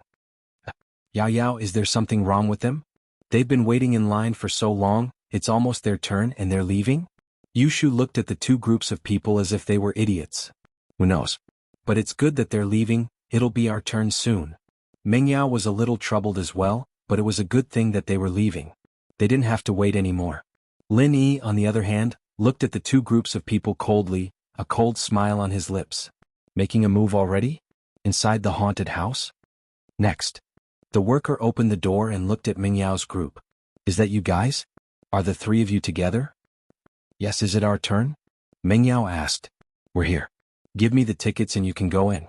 The staff took the ticket from Meng Yao's hand and threw it into the box without even looking at it, making Lin Yi look down on them. They didn't even know how to put on an act, were they in such a hurry to get them in? Meng Yao, Yushu, and Lin Yi entered the haunted house one after another, and the door slammed shut behind them. Arg. Meng Yao couldn't help but shiver. She knew it was fake, but the creepy atmosphere in the haunted house still made her shiver. Shu, hold on to me. Don't run around. It's pretty scary in here. Meng Yao tried to maintain the demeanor of a big sister, but there was a hint of fear in her voice. She wanted Yushu to hold on to her so that Yushu wouldn't be afraid, but anyone could tell that Meng Yao was just putting on a brave front. Hee Yao Yao, are you scared? Yushu wasn't a coward. She wasn't scared even after hearing the screams. Who said I'm scared? Meng Yao wouldn't admit that she was scared. These things are fake, they're just scaring people, what's there to be scared of? Let's go. Lin Yi, follow behind us, don't go too far. Chapter 260. Yushu Ghost Catcher, Part 1. Back in the primeval forest, every step taken was filled with poisonous beasts and venomous bugs. That was the real deal, but these things were nothing in Lin Yi's eyes. How could someone who'd lived in that kind of environment be afraid of ghosts? Ugh. An old lady with blood dripping from her eyes floated past Meng Yao's eyes. Meng Yao was startled, grabbing onto Yushu's hand tightly. She regretted coming here if she'd known how scary this thing was. Haha Yao Yao, it's a lie. Yushu's hand went through the old lady's body. See, it's fake, right? It's just a 3D slideshow. Oh. Meng Yao calmed down after seeing Yushu's demonstration. And this was only the beginning. The deeper they went, the scarier it got. Other than the ghosts that would appear out of nowhere, there were also some zombies jumping out of the coffins, making Meng Yao's heart skip a beat. Whoosh. A zombie with pus all over its body sat up abruptly, shooting a jet of black blood at Meng Yao. Ah! Meng Yao screamed as she backed away subconsciously, bumping into Lin Yi. What are you doing behind me? Didn't you tell me to follow you? Lin Yi shrugged. It's fake, it's just a mist of light. Oh. Meng Yao was a little embarrassed. It was true that she'd told Lin Yi to stand behind her because she was afraid that something might ambush them from behind, but after Lin Yi's explanation, Meng Yao realized that the blood sword was just an illusion. It wasn't real at all. After a couple of scares, Meng Yao's courage started to grow. What was there to be afraid of? She could see it, but she couldn't touch it. What was there to be afraid of? Meng Yao watched as Yushu waved her hands around to catch the monsters, and she let loose as well. She started punching and kicking like Yushu, having fun. Pack. Meng Yao felt someone slap her arrowhead, thinking that it was Lin Yi. Lin Yi, what are you doing? Don't mess around, I'm having fun. Pack. That hand slapped Meng Yao again, pissing her off. She turned her head to the side. Lin Yi, you. Ah. Meng Yao shrieked as she saw a faceless man patting her shoulder. Of course, the faceless man wasn't scary.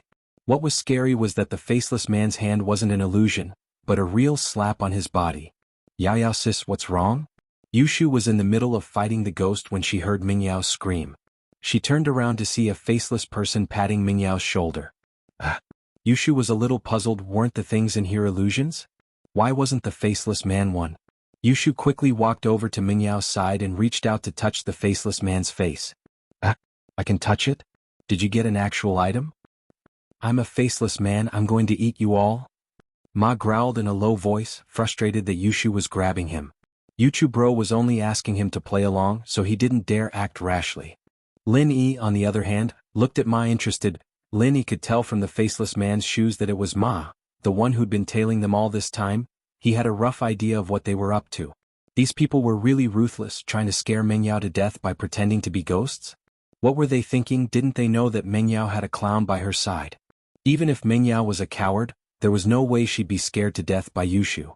But even if this Ma was weak and Linny could tell that he was just pretending to be a ghost, Linny still kept his guard up. If this Ma did anything to harm Mengyao, Linny would be the first to act. Linny didn't think that they'd do something like that in the haunted house. If they did, they wouldn't have to wait until they were in the haunted house, they could do it anywhere else. Yao sis, look at this faceless man, he's pretty good at it. Look at how thick his face is, he can even pull. Yushu said as she pulled on the faceless man's face with all her might, stretching it out a few centimeters. Ouch. Ma almost teared up from the pain. Why wasn't this girl afraid of him? How dare she pinch a ghost's face? How dare she? Is that so? Mengyao wasn't scared anymore. She reached out and pulled on the other half of the faceless man's face, and both sides of Ma's face were pulled up at the same time. His mouth was pulled into the shape of a ladle, and he couldn't scream even if he wanted to. Woo! I'm a faceless man, I'm going to eat you all? Ma was on the verge of crying. Can't you say something else to scare people? Yushu was a little speechless. Yao sis, get out of the way, I'll kill him. Oh okay. Mengyao dodged to the side, but Yushu raised her leg and kicked the faceless man's crotch. Ma's eyes rolled back and he fainted from the pain. Hey! Yushu waved her hands in the air excitedly. Yao, I'm so good. I killed a faceless man. Shu, can't you kick this model until it's broken? Why isn't he moving?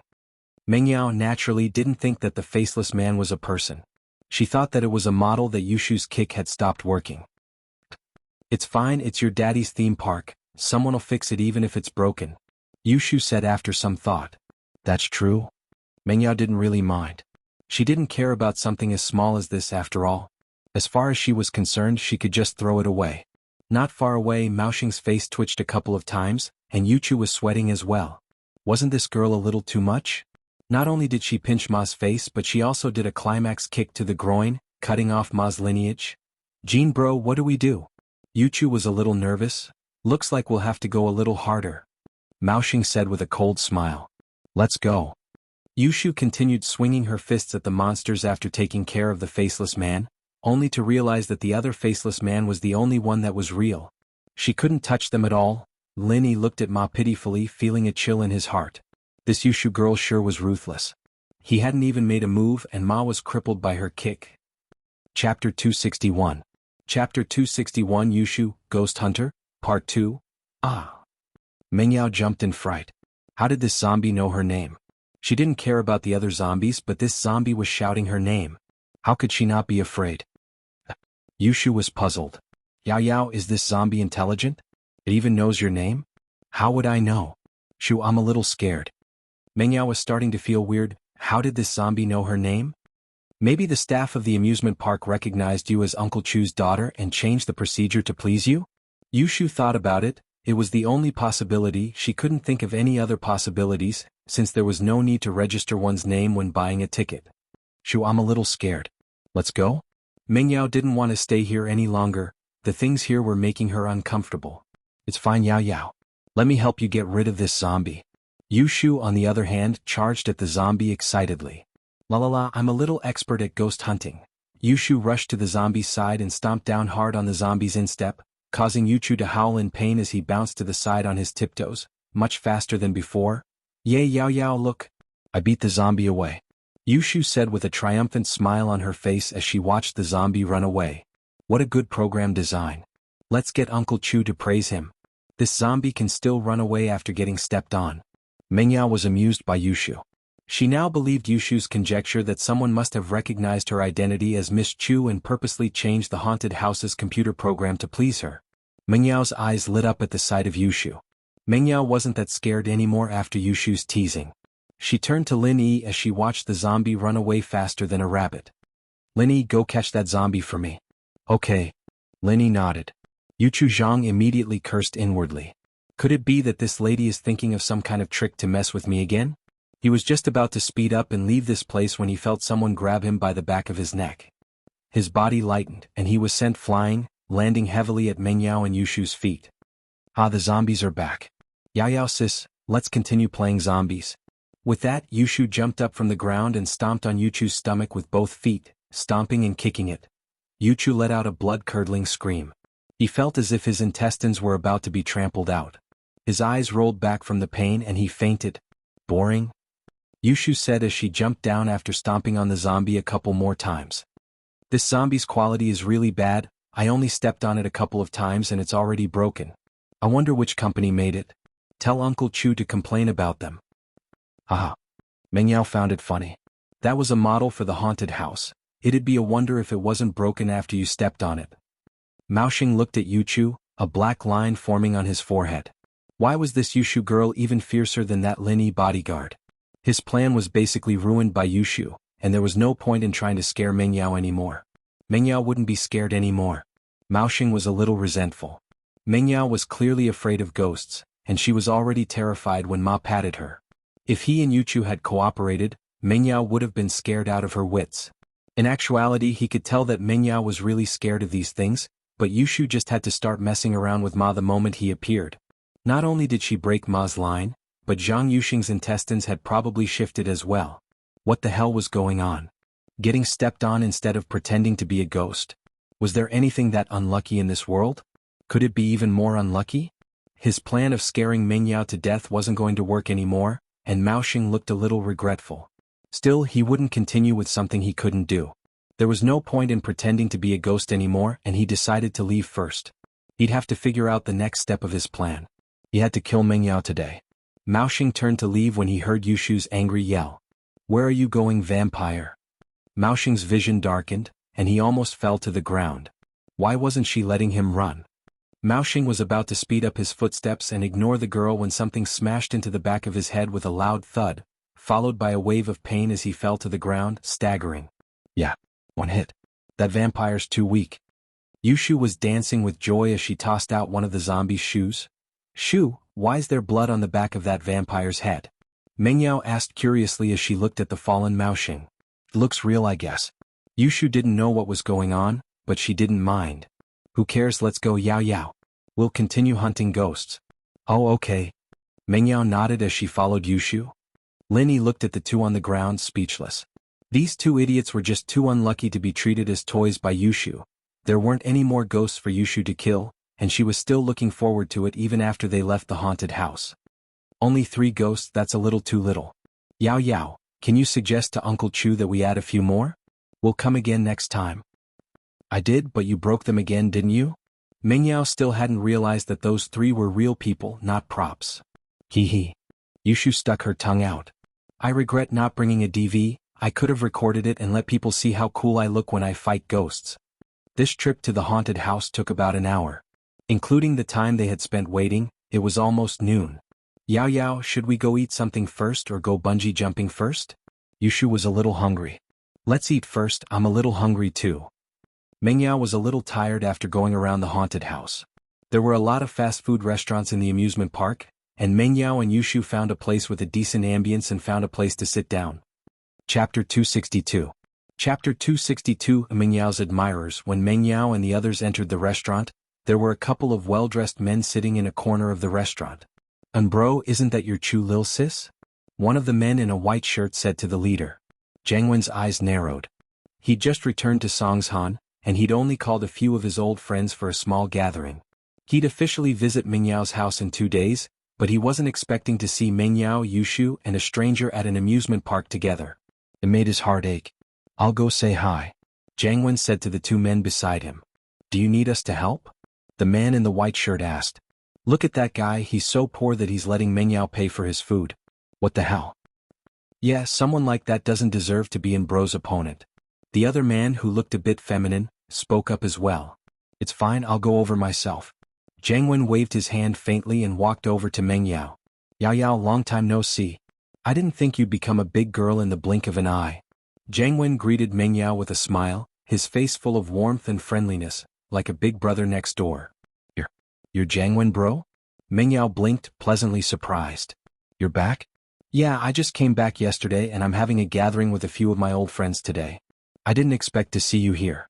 I was planning on paying Uncle Chu and Yao Yao a formal visit this weekend. Jiangwen sat down gracefully on the seat that used to belong to Lin Yi beside Mengyao, turning to Yushu. Shu, you're still so cute. Do you remember Jiangwen, bro? Of course I do. He lost to my bro, how could I forget? Yee. Yushu waved at Jiangwen with a smile. A trace of gentleness flashed through Jiangwen's eyes, but he quickly recovered his smile. Yeah, Yuqian bro's gone to the border now and it's hard to see him. If he comes back, then all of us Songshan young masters will be back. A look of reminiscence appeared on Jiangwen's face. Back in the day, under Yuqian bro's leadership, how glorious were the Songshan young masters. Ah, we're all grown up now. Are you staying here for Songshan bro Jiangwen? Mengyao asked casually. Yeah, I've decided to stay here since I came back because my lil sis Yao Yao is here. Jiangwen smiled warmly as he looked at Mengyao. Mengyao didn't know why, but she felt a little depressed.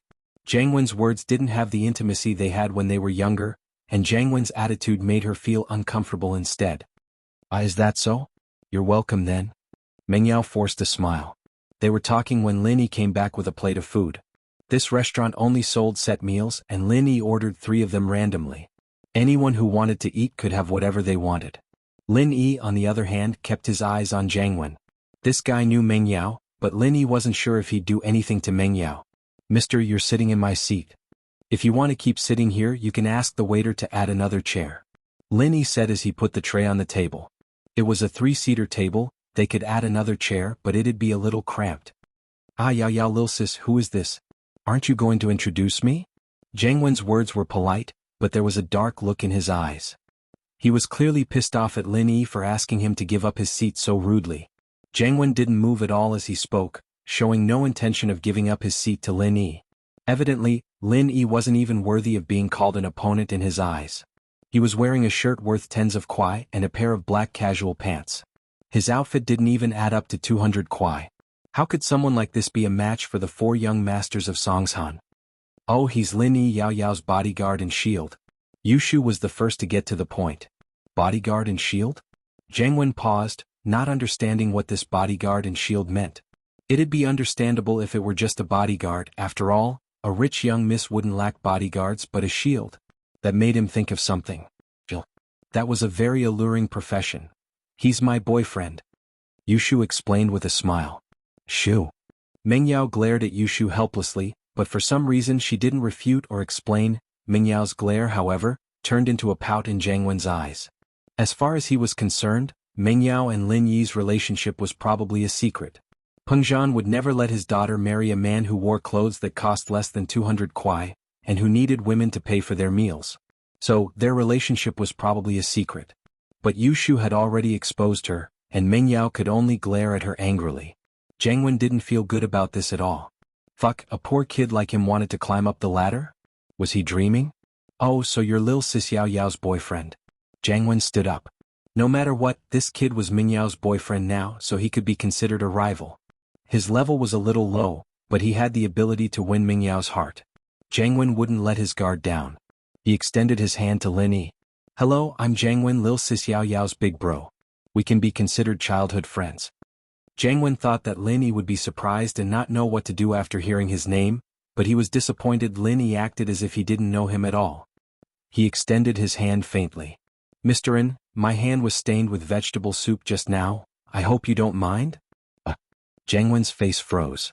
He looked at Lin Yi's hand, which was stained with oil. He didn't know what to say. If he shook hands with Lin Yi, he'd dirty his hand, but if he didn't shake hands with Lin Yi, he'd made the first move. Wouldn't he look like a gentleman if he went back on his words? Helpless, Jiangwen could only shake hands with Lin Yi with a bitter face. Lin Yi, Mingyao's follower. Lin Yi introduced himself faintly. Chapter 263. See who dies first, huh? Jiangwen smiled darkly as he grabbed a chair and sat down beside the 3. May I know what your position is, Mr. Lin? Oh, didn't I tell you? I'm a follower. Lin Yi smiled. What about you? What the fuck? Jiangwen wanted to curse at him. He took Lin Yi's words as a provocation and disdain. Even if you were Mingyao's boyfriend, you didn't have to show off like that, did you? Not to mention that he wasn't even acknowledged by Pengzhan. As far as Jiangwen was concerned, Pengzhan would never approve of Lin Yi. He didn't know what kind of bullshit luck the kid had, getting Mingyao's attention. Lin Yi's, what about you? Ignited Jiangwen's anger. This made Jiangwen's heart even angrier. Back then, the 4 young masters of Pine Mountain were so glorious, who didn't know about them? 5 5 years of going their separate ways had made the youngsters of Songshan forget about the 4 young masters of Songshan, and now someone was asking Jianghu what he did for a living? I just came back from studying abroad, and I'm planning to invest in a company. Jianghu said faintly, a hint of arrogance in his voice. Oh, a company is good. I'm planning to open one as well. Linny said casually. A flash of anger appeared on Jianghu's face. Opening a company as well? Do you think opening a company is as easy as playing house? Opening a company? Do you even have the capital? Then what company are you planning to open, Mr. Lin? Jianghu's tone was mocking. I haven't decided yet. It wasn't that Linny hadn't thought about it, but he didn't want to tell Jianghu about it. Opening a medicine company was something Linny had decided on a long time ago. All right. Just let me know if you want to open a company, Mr. Lin. For Lil Xiao Yao's sake, I'll help as much as I can. Jianghu said sincerely. You help? That'd be the end of it, wouldn't it? Linny curled his lips, not believing that Jianghu had any good intentions. With that, Jianghu stood up and left. There was no point in continuing this conversation with Lin Yi. He wanted to go back and investigate Lin Yi's background in detail. Know yourself and know your enemy, that's how you win every battle. This was Jianghu's motto. He hadn't even taken 2 steps when Jianghu clutched at his abdomen, his breathing quickening as beads of sweat rolled down his face. He wanted to say something, but before he could, he fell to the ground, his muscles twitching rhythmically as his face turned purple, and he started foaming at the mouth. Jianghu bro? Meng Yao paused before rushing over worriedly. The 2 men with Jianghu came running over as well. Call the ambulance. The man in the white shirt evidently knew about Jianghu's situation.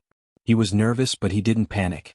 The man with the feminine face, on the other hand, took out his phone and called the emergency center. Meng Yao said quickly when the man in the white shirt came over. Taizao bro, Jianghu bro's condition? Where's the owner? Where's the owner of the restaurant? Get your ass out here, someone's been poisoned. The man in the white shirt was Su Taizao, one of the Songshan 4. A slightly plump man walked out from behind the counter, shaking as he looked at Taizao fearfully. This mister might not be poisoned, right? Why not? I told you not to put coriander and celery in the food, didn't you? Taizao glared at the owner. If anything happens to bro, I'll make sure your restaurant closes. I asked the kitchen and they didn't put those things in the food. The owner said carefully. There's no coriander or celery in the food, the owner isn't lying. Lin Yi, on the other hand, had already walked over to the table Jianghu was at earlier, checking the food they'd eaten. But there's some chrysanthemum in this vegetable soup. If I'm not wrong, Jianghu should be allergic to vegetables like this. It'll cause seizures if he eats it. Chrysanthemum? Taizao paused at Lin Yi's words. There's chrysanthemum in the soup? Yeah, we do have chrysanthemum. The owner nodded. We always add chrysanthemum in our soup, it helps with the summer heat. Taizao frowned. Why didn't you say so earlier? But he knew that it wasn't the owner's fault. He didn't mention it when he ordered the food, but in the north, chrysanthemum was rarely used in soups, unlike celery and coriander. Taizao didn't think too much about it, but who knew that there really was chrysanthemum in the soup? With that, Lin Yi walked back to his seat, ready to eat his fast food. The reason why he went to check was because he didn't have a good impression of Jianghu, and he didn't want the owner to be dragged into this. The restaurant owner looked at Lin Yi gratefully. If Lin Yi hadn't discovered the problem in time, he wouldn't have been able to continue his business in peace if someone had accused him of food poisoning. Lin Yi, can you save Jianghu bro? Meng Yao knew that Jianghu and Lin Yi were at loggerheads, but Jianghu was still her big brother since childhood, and they had a good relationship. If something really happened to Jianghu in front of her, Meng Yao wouldn't be able to live with her conscience. She heard Lin Yi's accurate diagnosis of Jianghu's illness, and subconsciously put her hopes on Lin Yi. She didn't know when it started, but Lin Yi beside her had become an omnipotent being, cooking, parking, cleaning up gangsters. Even when Shu was stuck between the bars, she'd go to Lin Yi for help. As long as she had a request, Lin Yi would do it. This made Meng Yao rely on Lin Yi. Oh, I can, but I don't want to. Lin Yi said as he looked at Jianghu. Taizao was a little pissed off at Lin Yi's words. How can you be like this? Not help? Let me tell you, do you know what Jianghu's family does? If they find out that you're not going to help, you'll die. I'll wait for the ambulance then. You won't die in 10 minutes. Lin Yi looked at Taizao as if he was looking at an idiot. Then I'm not going to help him. Let's see if he dies first or if I die first. Chapter 264. Chapter 264. Vomit all over his body. Oh, how unlucky. Taizao bro, Jiangwen bro died because of one sentence you said. Yushu shook her head as she looked at Jiangwen on the ground. To be honest, Yushu didn't like Jiangwen as a person. There was always a dark aura around him, especially when he was chasing after her bestie Yao Yao. Yushu didn't have a good impression of him. She was going to marry the same man as Yao Yao, and if Yao Yao married Jiangwen, wouldn't she have to marry Jiangwen as well? Yushu didn't like marrying Jiangwen, and so it was better if Jiangwen died.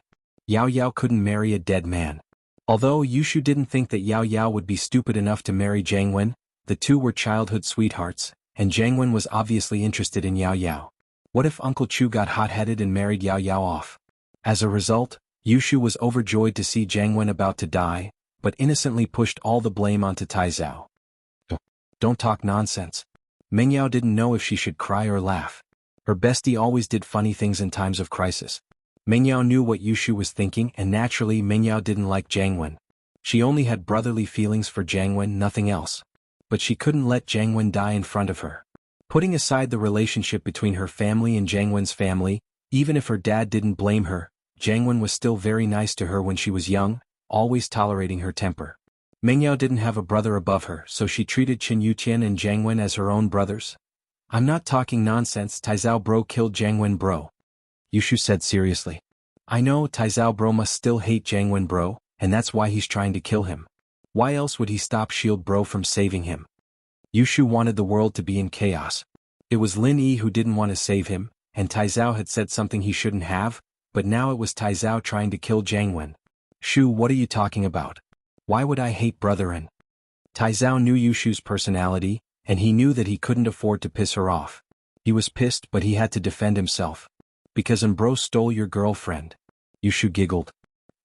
Taizao's face darkened as Yushu hit the nail on the head, but he quickly got his emotions under control.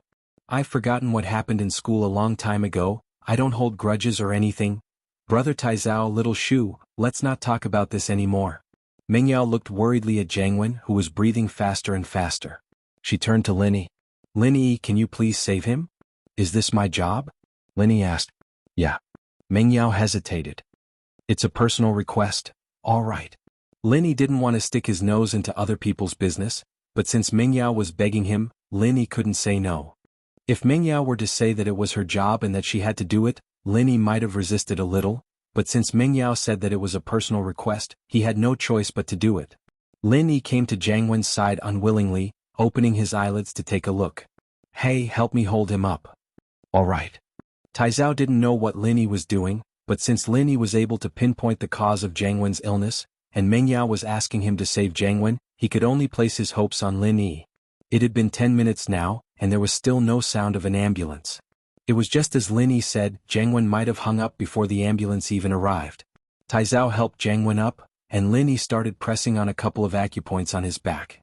Mengyao and Yushu stood in front of Jiangwen, nervous and curious. Stay away. Lin Yi said as he looked at Mengyao and Yushu. Mengyao and Yushu didn't know what was going on, but since Lin Yi had given the order, they moved to the side. What about me? Taizao didn't know if Lin Yi wanted him to move away as well. He'll fall to the ground the moment you leave. Lin Yi rolled his eyes. You don't mind him, do you? I don't mind him. Taizao blinked, confused. He thought that Lin Yi was asking if he'd mind him holding Jiangwen like this. Wah? As soon as Taizao's words left his mouth, Jiangwen spat out all the food he'd been eating, splashing everywhere. But the tragic thing was that Taizao, who was supporting Jiangwen, got sprayed all over him, his face and head covered in Jiangwen's vomit. Taizao's expression froze. He wanted to let go and run away, but he forced himself to hold back. Su bro. The feminine-looking man was evidently Taizao's follower. He quickly handed Taizao a napkin when he saw the vomit all over him. Taizao was disgusted, but he waved his hand anyway. Jiangwen's eyes were moving, and this meant that Jiangwen was about to wake up. Taizao, naturally, couldn't just wipe Jiangwen's face when he woke up. And bro, how do you feel? Taizao. I'm much better. Jiangwen was weak, but he could still form a complete sentence. Lin Yi let go of his hand and stood up, not even looking at Jiangwen. You're not going to die. You'll just have to pump your stomach later. A complicated look flashed across Jiangwen's face. Naturally, he knew that Lin Yi had saved him and he was just feeling uncomfortable, not unconscious. As a love rival of Lin Yi, Jiangwen didn't feel good at all. He would have died if Lin Yi hadn't saved him, but he couldn't lower his head to Lin Yi and give up on Meng Yao. He hesitated for a while before weakly spitting out a few words to Lin Yi. "Mr. Lin, thank you. I'll remember what you did today. I'll repay you in the future." "No need, I don't need you to do anything."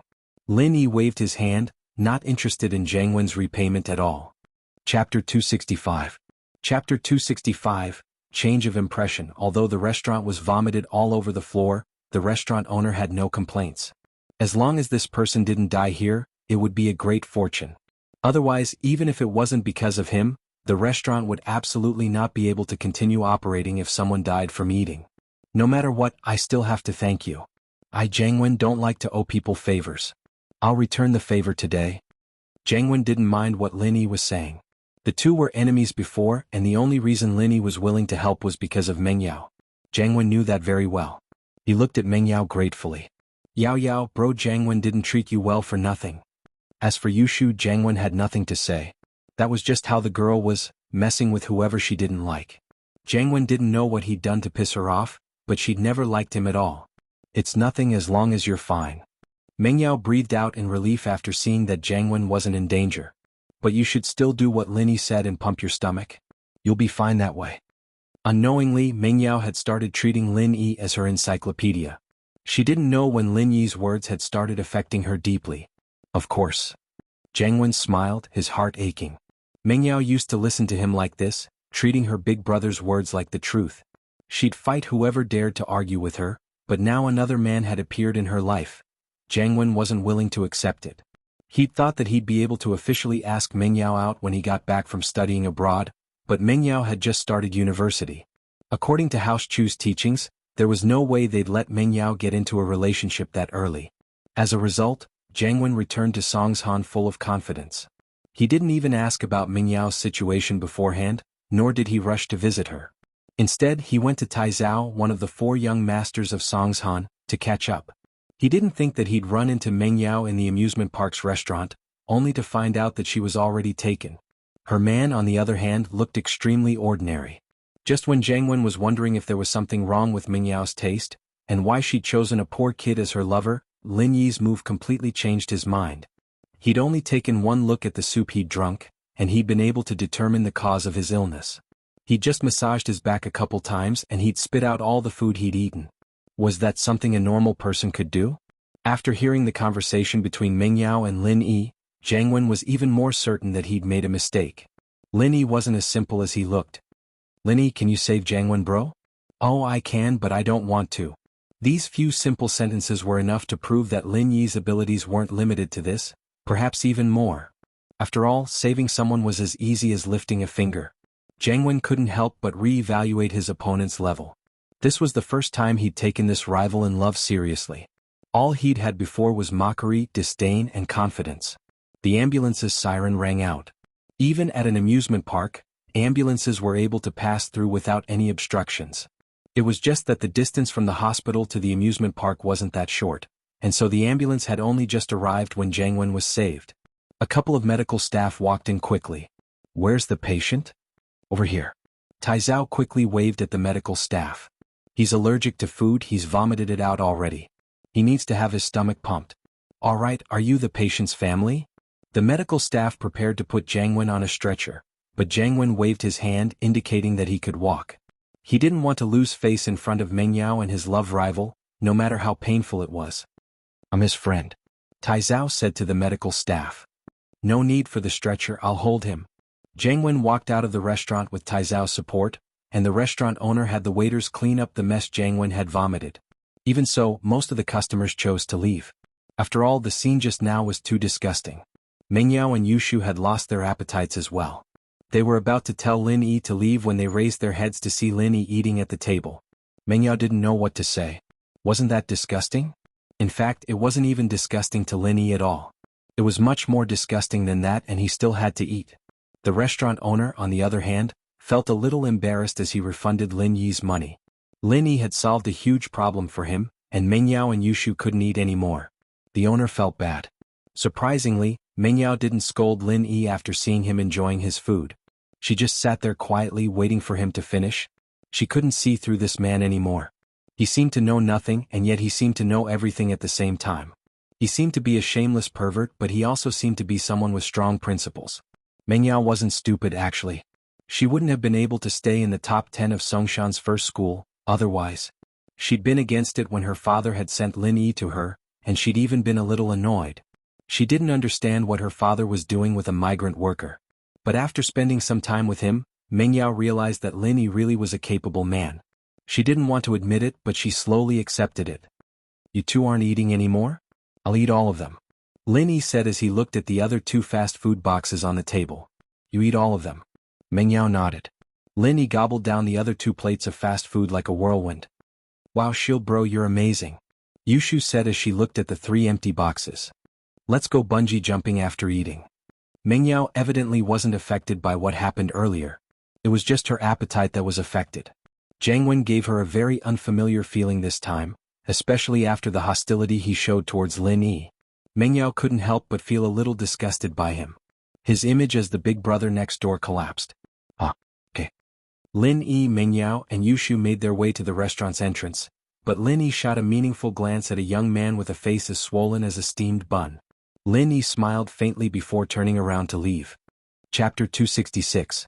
Chapter 266, Plan again, I got it. Yushu said with a dark face.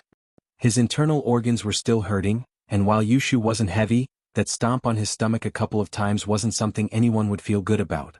Maoxing's face was as black as it could be. There was a bandage on the back of his head from where Yuchu's leather shoe had hit him. Maoxing regretted his impulsiveness. He wouldn't have ended up like this if he hadn't come up with such a stupid idea in the heat of the moment. Maoxing's plan was doable as a whole, but he'd chosen the wrong place and target. If it had been just Meng Yao alone, his plan might have worked, since she wasn't as brave as Yushu. But he'd chosen to do it when Meng Yao was with Yushu and Lin Yi, reducing the effect of his plan by half. The worst part was that he'd chosen the wrong place. Pretending to be a ghost in a haunted house was scary, but it was a haunted house, and it gave the people inside the house the impression that it was a haunted house, and that the ghosts inside were all fake. If Maoxing were to go scare Meng Yao at night with no one around, he'd probably scare Meng Yao to death. Scaring people to death, these words were not just empty words. There was a precedent for this after all. There'd been a newspaper article about a psychotic high school student who liked to go out at night to scare people, and he'd really scared a couple of people to death. Maoxing would have thought about the feasibility of this plan under normal circumstances, since he was a cautious person. But time was of the essence today, and Yuchu was fanning the flames as well. That was why Maoxing had made such a grave mistake. People were afraid of being hot-headed, and even more afraid of having someone else who was just as hot-headed as them supporting them. Even the smartest person would make mistakes under these circumstances. Many criminals did things that they'd regret for the rest of their lives under the instigation of their accomplices. Didn't they know the consequences of their crimes? No. Therefore, today's matter was based on this principle. This seemingly reasonable but actually unreasonable plan was only able to be carried out with the support and approval of Zhang Yuzhou. Yuchu's only thought was to take care of Meng Yao as soon as possible, throwing Pingzhan into confusion so that he could give Master Bing a big present. He was in a rush to make a contribution. Maoxing, on the other hand, wanted to settle things with Meng Yao as soon as possible so that his family could take over Pingzhan Industries. Time waited for no man and he'd act on impulse. Now that they'd calmed down, Maoxing and Yuchu realized how laughable and flawed their plan had been. They tried to use a newspaper report, but they'd ended up going for wool and coming home shorn. They'd shot themselves in the foot and now they were covered in wounds. Jean bro, they're going bungee jumping, what do we do? Yuchu asked as he turned to Maoxing. This time I must think of a way to kill him in one strike. I can't act rashly anymore. I was too careless. Maoxing said hatefully. Alright Jean bro, I'm responsible for this as well. Yuchu said with a wave of his hand. Guan Yu was one of the 5 tiger generals back in the Three Kingdoms period, and even he lost Jingzhou because of his carelessness. We underestimated our enemy. Yeah, you're right. Maoxing's mood lightened up quite a bit after hearing Yuchu's words. Even Guan Yu lost Jingzhou because of his carelessness, so what if he made a mistake? Jean bro, I think that bungee jumping is a good chance for us to kill Meng Yao. Yuchu said with a chuckle. He'd gotten rid of Meng Yao because he wanted to get Pingzhan Industries real estate company and get on Master Bing's good side, but now he was filled with hatred and rage. If it weren't for Meng Yao, his intestines would have been stomped out of his stomach. Yuchu wouldn't be able to take this lying down if he didn't get his revenge. What do you mean? Maoxing didn't dare make a rash decision this time. he needed to think carefully before deciding on the feasibility of the plan. Jean bro, if there's an accident during the bungee jumping like the rope snapping. Haha, no one would think it was murder and that's easier to pull off, isn't it? Yuchu said with a chuckle. Yeah, if the rope snaps during the bungee jumping that's a good idea. Mao Xing nodded. He had to admit that Yuchu's suggestion was quite constructive. If there was an accident during the bungee jumping, the possibility of being suspected was lower, and even if there was suspicion, it wouldn't be easy to find evidence. As long as it was handled properly, most of the evidence could be removed, and the result would only be the suspension of the bungee jumping program. It wouldn't have much of an impact on the company, and Mao Xing didn't care at all. Yeah, we just need to figure out when Mingyao's going to jump, and we'll give her a rope that's been tampered with. There's the ocean at the bottom of the valley, and she'll be washed away by the waves if she falls in. We just need to delay the rescue a little longer and Mingyao's basically dead. Yuchu said. It's less risky and easier as well. Yeah. Bungee jumping. How about this? I'll give Manager Jiang a call and have him talk to Ma directly. The two of us won't show up. Mao Xing's head was wrapped in bandages, and he didn't want to go out and embarrass himself. In fact, he was a little too eye-catching right now. He'd attract a lot of attention if he went out, and he didn't want Mengyao and Yushu to get suspicious. He didn't have many chances to meet Mengyao, but they'd seen each other a couple of times at banquets, and Mao Xing was afraid that Mengyao would recognize him. Mao Xing called Manager Jiang, since he'd been the one in charge of the haunted house. He didn't ask too many questions and contacted Ma to prepare the next step of the plan. Manager Jiang was a direct descendant of House Jin, and through Gubong's protection in the company, he'd gotten quite a bit of money from the amusement park. Naturally, most of the money ended up in House Jin's pockets, but Manager Jiang had gotten quite a bit of it for himself. He'd be dead if this got out, and he didn't dare say anything when Mao Xing asked him to. Therefore, when the mahjong player Zhang Yuzhou told Manager Jiang about his plan, Manager Jiang didn't say anything else and directly brought Ma to the bungee jumping office. Chapter 267. Wait and see. Bungee jumping is a new and exciting outdoor leisure activity. The jumper stands on a bridge, tower, building, crane, or even a hot air balloon which is about 40 meters high, which is equivalent to the height of a 10-story building, and ties a long rubber strip at one end to the ankle joint. After that, he stretches out his arms, puts his legs together, and jumps down head first. The rubber strip tied to the jumper's ankle was long enough to allow the jumper to enjoy a few seconds of free fall in the air. When the body was a certain distance from the ground, the rubber rope would be pulled and taut, stopping the body from falling any further. When the body reached the lowest point, the rubber would spring up again, and the person would be pulled up and back down again. This process repeated many times until the elasticity of the rope disappeared. Lin Yi bought 3 tickets and Ma, the bungee jumper, ran over to Lin Yi's group, thinking that Lin Yi didn't know who he was. Yao, look at this guy's face. It's weird. It's swollen. Yushu said as she looked at Ma's face curiously. I don't know, maybe someone pinched him. Shu, why do you care about him? Mengyao said nervously at the thought of bungee jumping. She was a bit more timid than Yushu. She'd been looking forward to bungee jumping because she wanted to vent the unhappiness in her heart, but now that she was actually going to bungee jump, she couldn't help but feel nervous. Oh. Yushu looked at Ma curiously. Your face, it's really weird. Ma rolled his eyes inwardly. Weird? Wasn't it because you pinched him? And you're calling me weird? But on the surface, Ma could only smile apologetically. I was born like this, haha. 3 of you, please come with me to sign the agreement, and take your weight and blood pressure. Before bungee jumping, the participants had to sign a safety agreement, stating that they didn't have any diseases like heart disease or myopia. The theme park wouldn't be responsible for any accidents caused by hiding their condition. Then there was the insurance, which was included in the price of the tickets. Since Ma wanted to kill Mengyao in the first place, he didn't pay much attention to the blood pressure and weight measurements. He just waved his hand to indicate that there were no problems. Alright, that's enough. Who wants to go first? Little Mahjong put away the signed agreement and asked. Yao, you go first. I'll let you have the first time. Yushu giggled as she looked at Mengyao. We agreed on it. Good my ass. Mengyao glared at Yushu but said faintly, Fine, I'll go first. What the two agreed on wasn't bungee jumping, but the promise of marrying the same man. Mengyao was the older sister. Of course, he'd let her have the wedding night, but this was something she could talk about when she was younger, but now that she was older, Mengyao felt a little embarrassed. Ma was overjoyed when he heard Mengyao's words. Mengyao went bungee jumping first, it'd be much easier for him. Please follow me. Mengyao and Yushu walked in front with Lin Yi at the back. Lin Yi didn't know if he should expose Ma's identity, or pretend not to know. Lin Yi didn't know how Pingzhan's arrangements were going, so he didn't want to alert the enemy. After some hesitation, he dialed up Falbert's number. Lin Yi wanted to see what Falbert had to say. Falbert, it's Lin Yi. I'm at the theme park and there's someone trying to harm Miss Chu. Should I expose him or? Lin Yi said softly. Hold on, I'll ask Mr. Chu. Falbert said, and the phone went silent. After a while, Falbert's voice came through again. Mr. Lin, I've talked to Mr. Chu. He said that it's best if you don't alert the enemy. He's in the middle of setting up a trap, and he's worried that the enemy might do something desperate if you alert them. I understand, I'll wait and see. Lin Yi nodded. Of course, this is under the premise that Yao Yao's safety is guaranteed. If someone threatens Yao Yao's safety, please don't hold back, Mr. Lin. Falbert added. Of course I'll protect Yao Yao and Shu. But Falbert, if you have time, it's best if you come to the theme park as well.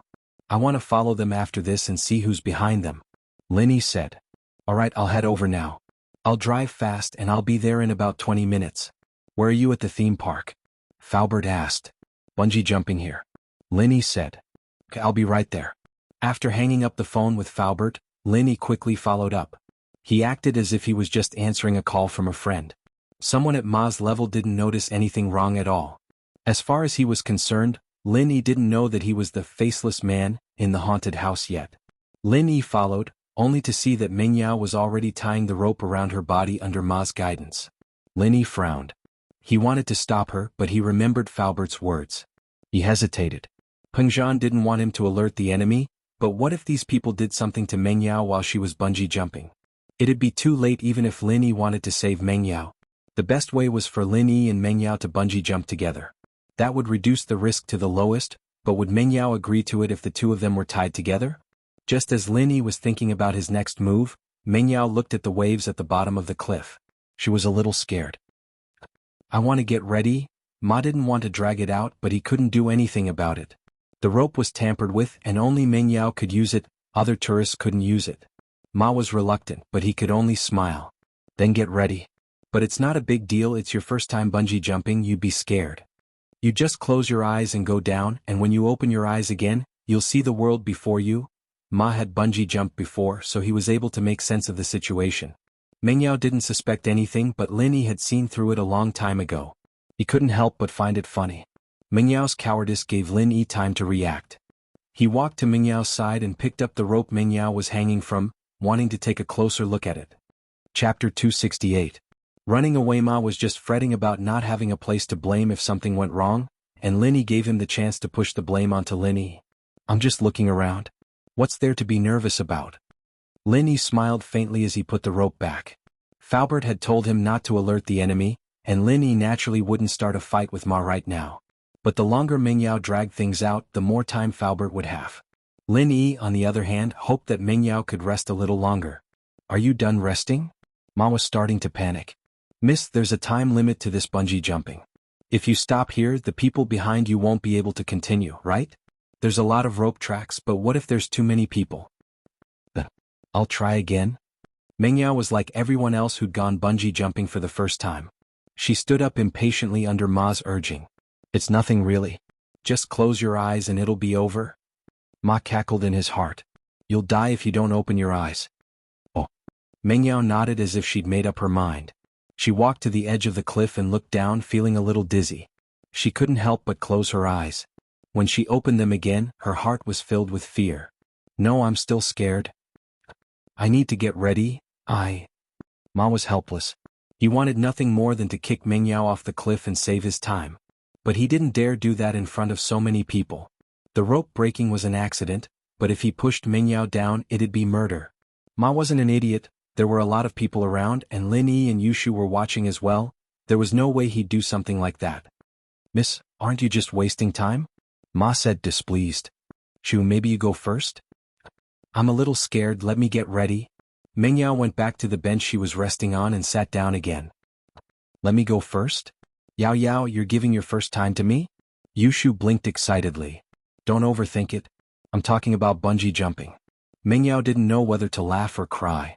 Bungee jumping is fine too. Yushu nodded. Alright, I'll go first then. Hey you puffy face, put the rope on me. I'll go first. Bulging face? Ma almost cried at the way Yushu called him. What puffy face? Wasn't it all because of you? My face was almost ripped off and you still dare to say that I have a bulging face? How could you bully others like that? That's a little troublesome. I've already tied her up. Ma naturally didn't want to give the rope to Yushu. His target was Mengyao after all. Yushu dying wouldn't achieve the desired effect and might even cause the opposite effect. Aya, why are you taking so long? I'll do it myself if you think it's too much trouble. Yushu said with a wave of her hand. Do it yourself. Why don't you go to the other cableways? Ma said, trying to stop Yushu. What for? There are other cableways, don't you see? Wouldn't I have to wait for half a day? It's easier to change the rope. Yushu said, not listening to Ma at all. Then, I'll ask for instructions. You know, I'm just a worker and what you're doing is against the rules. My boss is gonna scold me if he sees this. Ma had no choice but to bring up his lowly status. All right. Just ask for instructions then. Yushu was getting impatient, but didn't make things difficult for Ma. As far as she was concerned, there was no need to make things difficult for a lowly worker like him. Naturally, Yushu wouldn't insist. All right, I'll ask for instructions now. Ma took out his phone and was about to make the call when Yushu spoke again. Shield bro, I'm a little scared too, why don't we jump together? Yushu looked down the cliff. It really was quite scary. She wasn't sure if she'd run away just like Mengyao. Jump together? Lin Yi blinked, feeling a little tempted. Of course, it wasn't because he'd be able to get close to Yushu, but because he didn't want Yushu to jump down on her own. Lin Yi had been thinking about how he could make Yushu give up on the bungee jumping when Yushu wanted to switch with Mengyao. The Jade had been giving him warnings a couple of times already, and while the warning signal was weak, indicating that it wasn't that dangerous, he was sure that there was something wrong with this bungee jumping. It wasn't too dangerous for him, but it was hard to say for Yushu. He was worried that Yushu would jump down on her own, but Yushu suggested jumping down with him just as he was worrying about it. Yeah, we'll tie ourselves to the same rope and jump down together. That way I won't be scared anymore, alright shield bro? Yushu was actually scared as well. She was a little braver than Mengyao, but who wouldn't be scared of a girl jumping down from a cliff like this? Especially since it was her first time jumping down. How could she not be scared? Only that Tigress Lingshan wouldn't be scared after her first jump, Yushu thought? She didn't think it was embarrassing at all. No. Mengyao frowned at Yushu's suggestion. Shu, wouldn't tying yourself to him be letting him take advantage of you? Take advantage of me? Yushu didn't think too much about it before, but she didn't think much of it after hearing Mingyao's words. Didn't he do it at home before? It's not a big deal to do it again, right? Yao, I really don't dare jump down on my own. Why don't you jump with shield bro? You do it then. Mengyao humphed, thinking that her best friend was really retarded. What was wrong with taking advantage of her one more time? Would she get used to it after doing it again and again? But Mengyao regretted it a little after saying it. She was actually looking forward to jumping down with Lin Yi. She wouldn't be scared with him by her side, would she? Mengyao thought back to the time they met the robbers at the bank. With Lin Yi by her side, Mengyao felt really safe and secure. Shield bro, don't you dare take advantage of me. Yushu said with a smile, not pushing it away. Chapter 269. The two jumped together. Ma was just going to pretend that he was making a phone call and reject Mingyao's request. But Yushu's request to bungee jump with Mengyao made him think of something else. This man seemed to be one of the boss's troubles. If he could kill this man this time, it would not be a waste of his efforts. Thinking of this, Xiaoma did not dare to act on his own. He called Zhang Yuzhou. Yuchu bro, something's happened. Ma said in a hushed voice. Oh? What's wrong now? Yuchu's heart tightened. The plan couldn't have failed again, could it? Mengyao was ready to bungee jump with the rope already, but she suddenly got scared and didn't dare jump anymore. Ma said in a hushed voice. Scared? Yuchu frowned. If she really doesn't want to jump, then don't force her. Don't lose the bigger picture. No, Yuchu bro, the problem is that Yushu's planning to jump and she's using the rope we tampered with before. Yuchu interrupted Ma before he could finish. That's not it, Yuchu bro. It's best if we don't touch that Yushu, it'll cause big problems. Yuchu didn't know what kind of background Yushu had, but he'd heard that even Sihua bro's backer was wary of her. She wasn't someone to be messed with easily. She's going to bungee jump with that Lin Yi? I think it's an opportunity. Ma said. Lin Yi bungee jump with her? Wait. Yuchu was a little tempted, but he couldn't make the decision on his own. He needed to discuss it with Maoxing first. Putting the phone aside, Yuchu repeated Ma's words to Maoxing. Maoxing hesitated for a moment before gritting his teeth. Do it. Yushu's death would cause trouble, but it was an accident in Pingzhan's theme park. With the Chen's and Chu's relationship, they wouldn't hold a grudge against Yushu. At most, they'd just push out a scapegoat. But now that Lin Yi's dead, it'll be much easier for us to deal with Mengyao next time. Yuchu nodded, relaying Maoxing's message to Ma, who naturally wouldn't stop Yushu from bungee jumping with the approval of the two bosses. Instead, he guided Yushu and Lin Yi together. Finally done. But shield bro, this rope's too tight. I'm having trouble breathing, Yushu said with a deep breath. Lin Yi's heart skipped a beat as he felt the softness of Yushu's chest, and his body started reacting a little.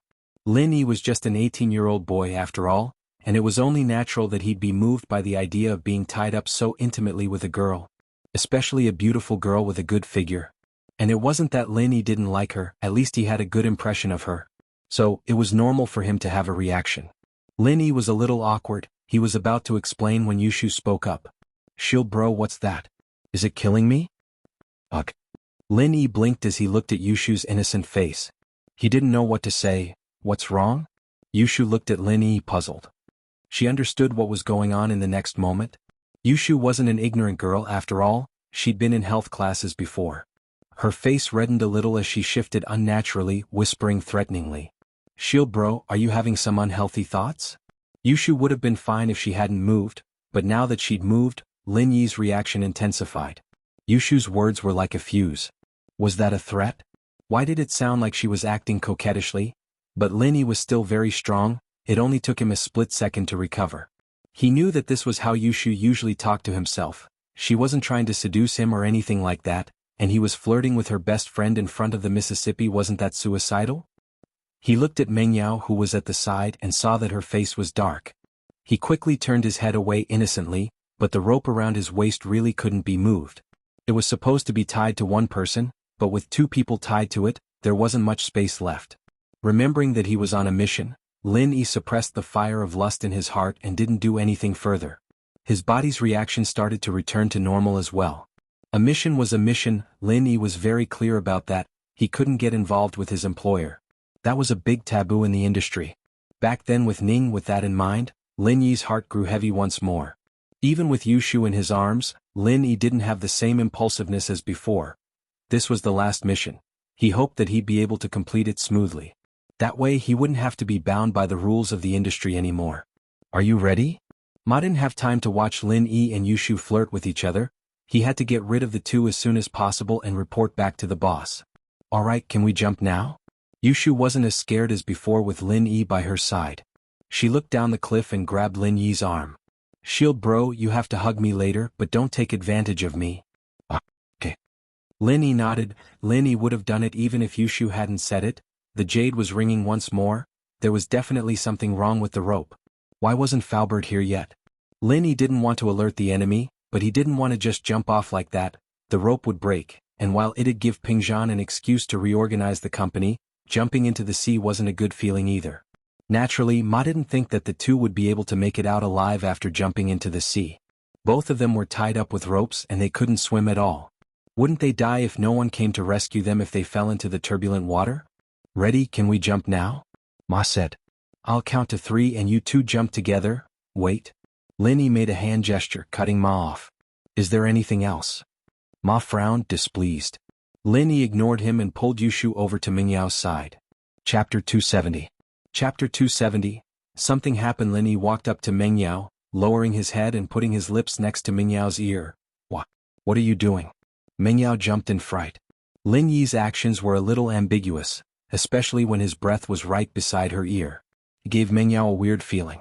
Mengyao subconsciously turned her head to the side, a little annoyed. Wasn't it enough that the guy was messing with her best friend? Was he messing with her now? Falbert'll be here soon. Don't panic if something happens to me and Shu later. Don't move. Just wait here for Falbert. Lin Yi didn't answer Mingyao's question, instead quickly whispering into her ear. Chem? Mengyao blinked. She was just about to ask Lin Yi what was going on when Lin Yi stood up and smiled at her before walking to the edge of the bungee jumping platform with Yushu. Pingzhan had told Lin Yi to wait and see, not wanting to fall out with Gubang so soon. There were still a lot of things in the company that hadn't been completed yet, and Gubang still had a lot of power in his hands. Falling out with him now would only make him more desperate. But Pingzhan never would have guessed that these people were trying to kill Mengyao.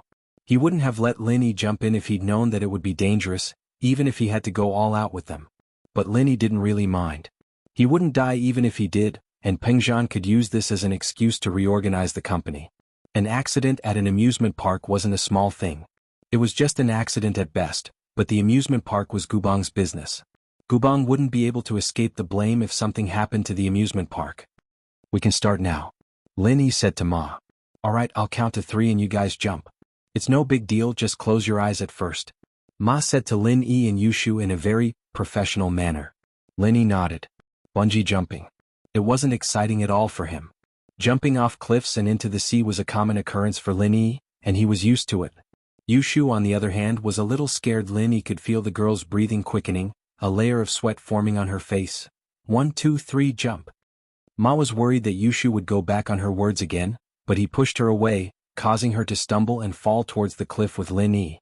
Lin Yi was trying to buy some time for Faubert to come, but he didn't expect Ma to be this impatient. He was such an eyesore, but did the person behind him want him dead that badly? Ma had only pushed Yushu a little, and Lin Yi could have easily stabilized his footing. But that would definitely cause a conflict with Ma, so Lin Yi decided to jump off. The amusement park was a public place, and Lin Yi couldn't just kill Ma even if he were to turn against him. Turning against him would only make the person behind Ma desperate. Lin Yi didn't know the specifics of the mission, but Peng Zhan was his first employer, and he had to be responsible for his employer's plans. Ah! Yushu shrieked as her arms tightened around Lin Yi, forgetting that she had to spread her arms out when bungee jumping. Shu, you're hugging me to death? Lin Yi was hurting from Yushu's arms. Shield bro, I'm so scared. Ah! Yushu yelled as she fell downwards, finally reaching the end of the rope. The two of them paused for a moment before bouncing up with the help of the rope's elasticity. It's okay, you can open your eyes now, Lin Yi said, thinking that Ma would definitely do something to the rope and he and Yushu would fall into the sea. He'd wanted to find a place to land on the cliffside, but the cliffside was too slippery. They'd probably smoothed out the edges of the cliffside for the purpose of bungee jumping, in case the tourists got hurt. Meng Yao stared blankly at the empty bungee jumping platform. Lin Yi's words kept replaying in her head. Faubert will be here soon. Don't be nervous if something happens to me and Shu, and don't move. Just wait here for Faubert. Would something happen to him? Why did he say that something would happen to him and Shu? Did he know something? Was he just joking around to scare her? Meng Yao was starting to get frustrated when she heard a commotion from the nearby tourists. The rope broke. Something happened. The man and the woman fell into the sea. Meng Yao was just about to ask when she saw more and more tourists rushing towards them, surrounding the edge of the cliff. Meng Yao quickly stood up and looked towards the direction of the crowd. What she saw shocked her. The rope that was tying Lin Yi and Shu had broken, and only half of it was left in the air. Lin Yi and Shu were nowhere to be found. All of a sudden Meng Yao's head buzzed. She was dumbfounded. Did something happen to Lin Yi and Yushu? Just like that? Meng Yao pushed her way through the crowd, yelling Yushu's and Lin Yi's names at the top of her lungs. Miss, are you a friend of the two who fell in? An old auntie looked at Meng Yao sympathetically. My condolences, miss. I heard that they didn't even show their heads when they fell in. Meng Yao felt like all her energy had been sucked out of her body after hearing the old auntie's words. She stared blankly at the rapid waves below. Titi say, what's wrong with this theme park? Why is it so unsafe? They've been in there for so long and there's no one to save them. Who's going to come here next time? Yeah, I just bought a ticket. It's lucky that they haven't started jumping yet. Who knows if I'd fallen too. The crowd was talking about Lin Yi and Yushu's bad luck, but no one was willing to jump into the sea to save them. It wasn't that people were too cold-blooded, but they might die before they could save them. Thinking back to what Lin Yi said to her before he jumped, Meng Yao suddenly understood. Had Lin Yi sensed the danger? Why else would he tell her not to worry if something happened to him and Shu? Chapter 271. To solve the problem easily. Lin Yi, you bastard. Why did you jump when you knew you'd be in trouble? Are you stupid? Meng Yao didn't understand, but she wasn't stupid. It didn't take long for her to understand why Lin Yi would say something like that. He must have noticed something, and the accident this time was targeted at her. If she jumped first, then she'd be the one in trouble. That puffy face. Meng Yao remembered the bungee jumper abruptly. She raised her head to look for him, but Ma was nowhere to be found. What made Meng Yao feel relieved was that Lin Yi must have had a reason for jumping even though he'd sensed the danger. You should be fine. Meng Yao didn't understand why Lin Yi would do that, but she calmed herself down. Lin Yi had jumped in for her. This made Mingyao very grateful, but why did he have to drag Shu along with him if he wanted to jump down? Her phone rang as she thought about the situation. She pulled it out subconsciously, looking at the caller ID disappointed. She'd hoped that it would be Lin Yi or Yushu, but it was Faubert instead. "Hello, Faubert?" Mingyao said. "Miss Chu, where are you? I'm bungee jumping here and I heard that there was an accident here. Someone fell in. I'm glad that you're fine," Faubert said, relieved. He came to the bungee jumping area to see a lot of people gathered around the cliff, not sure what they were doing. He asked a random passerby and found out that a man and a woman had been bungee jumping when the rope snapped, and they fell into the sea. Faubert jumped in fright. Lin Yi had called earlier to say that someone was after Mingyao, and they were bungee jumping here. Something happened here and Faubert couldn't help but think that the two people who fell in were Mingyao and Lin Yi. Cold sweat started forming on his forehead. But Faubert calmed down a lot when he heard Mingyao's voice. "Faubert, Lin Yi and Shu are in trouble, they fell in?" Mingyao was feeling uneasy, but the calm look on Lin Yi's face gave her confidence in Lin Yi. She was sure that Lin Yi would be fine. Although Lin Yi looked like a cheeky guy, he was able to solve every crisis easily. For example, the robbery at the bank, or the chandelier incident at the underground parking lot of Pingzhan Tower. He was always able to find and solve the crisis easily. So, since Lin Yi knew about the danger beforehand, he wouldn't take the risk knowing that it was dangerous. There was only one reason for him to do so, and that was because he had absolute confidence. "What? Lin Yi and Shu fell in?" Faubert was shocked and his tone changed. Although he was worried that Mingyao would be the one who fell in, he couldn't let it be Lin Yi and Shu. "Faubert, where are you? There are a lot of people here and I can't tell you in detail. But I think they're fine." Mingyao had regained her usual calmness. As a rich girl, she wasn't just a materialistic person. With her brain and IQ, it was easy for her to figure out the crux of the problem. Lin Yi wasn't an idiot and he wouldn't do anything rash. Lin Yi wasn't someone who liked to drag others into trouble either.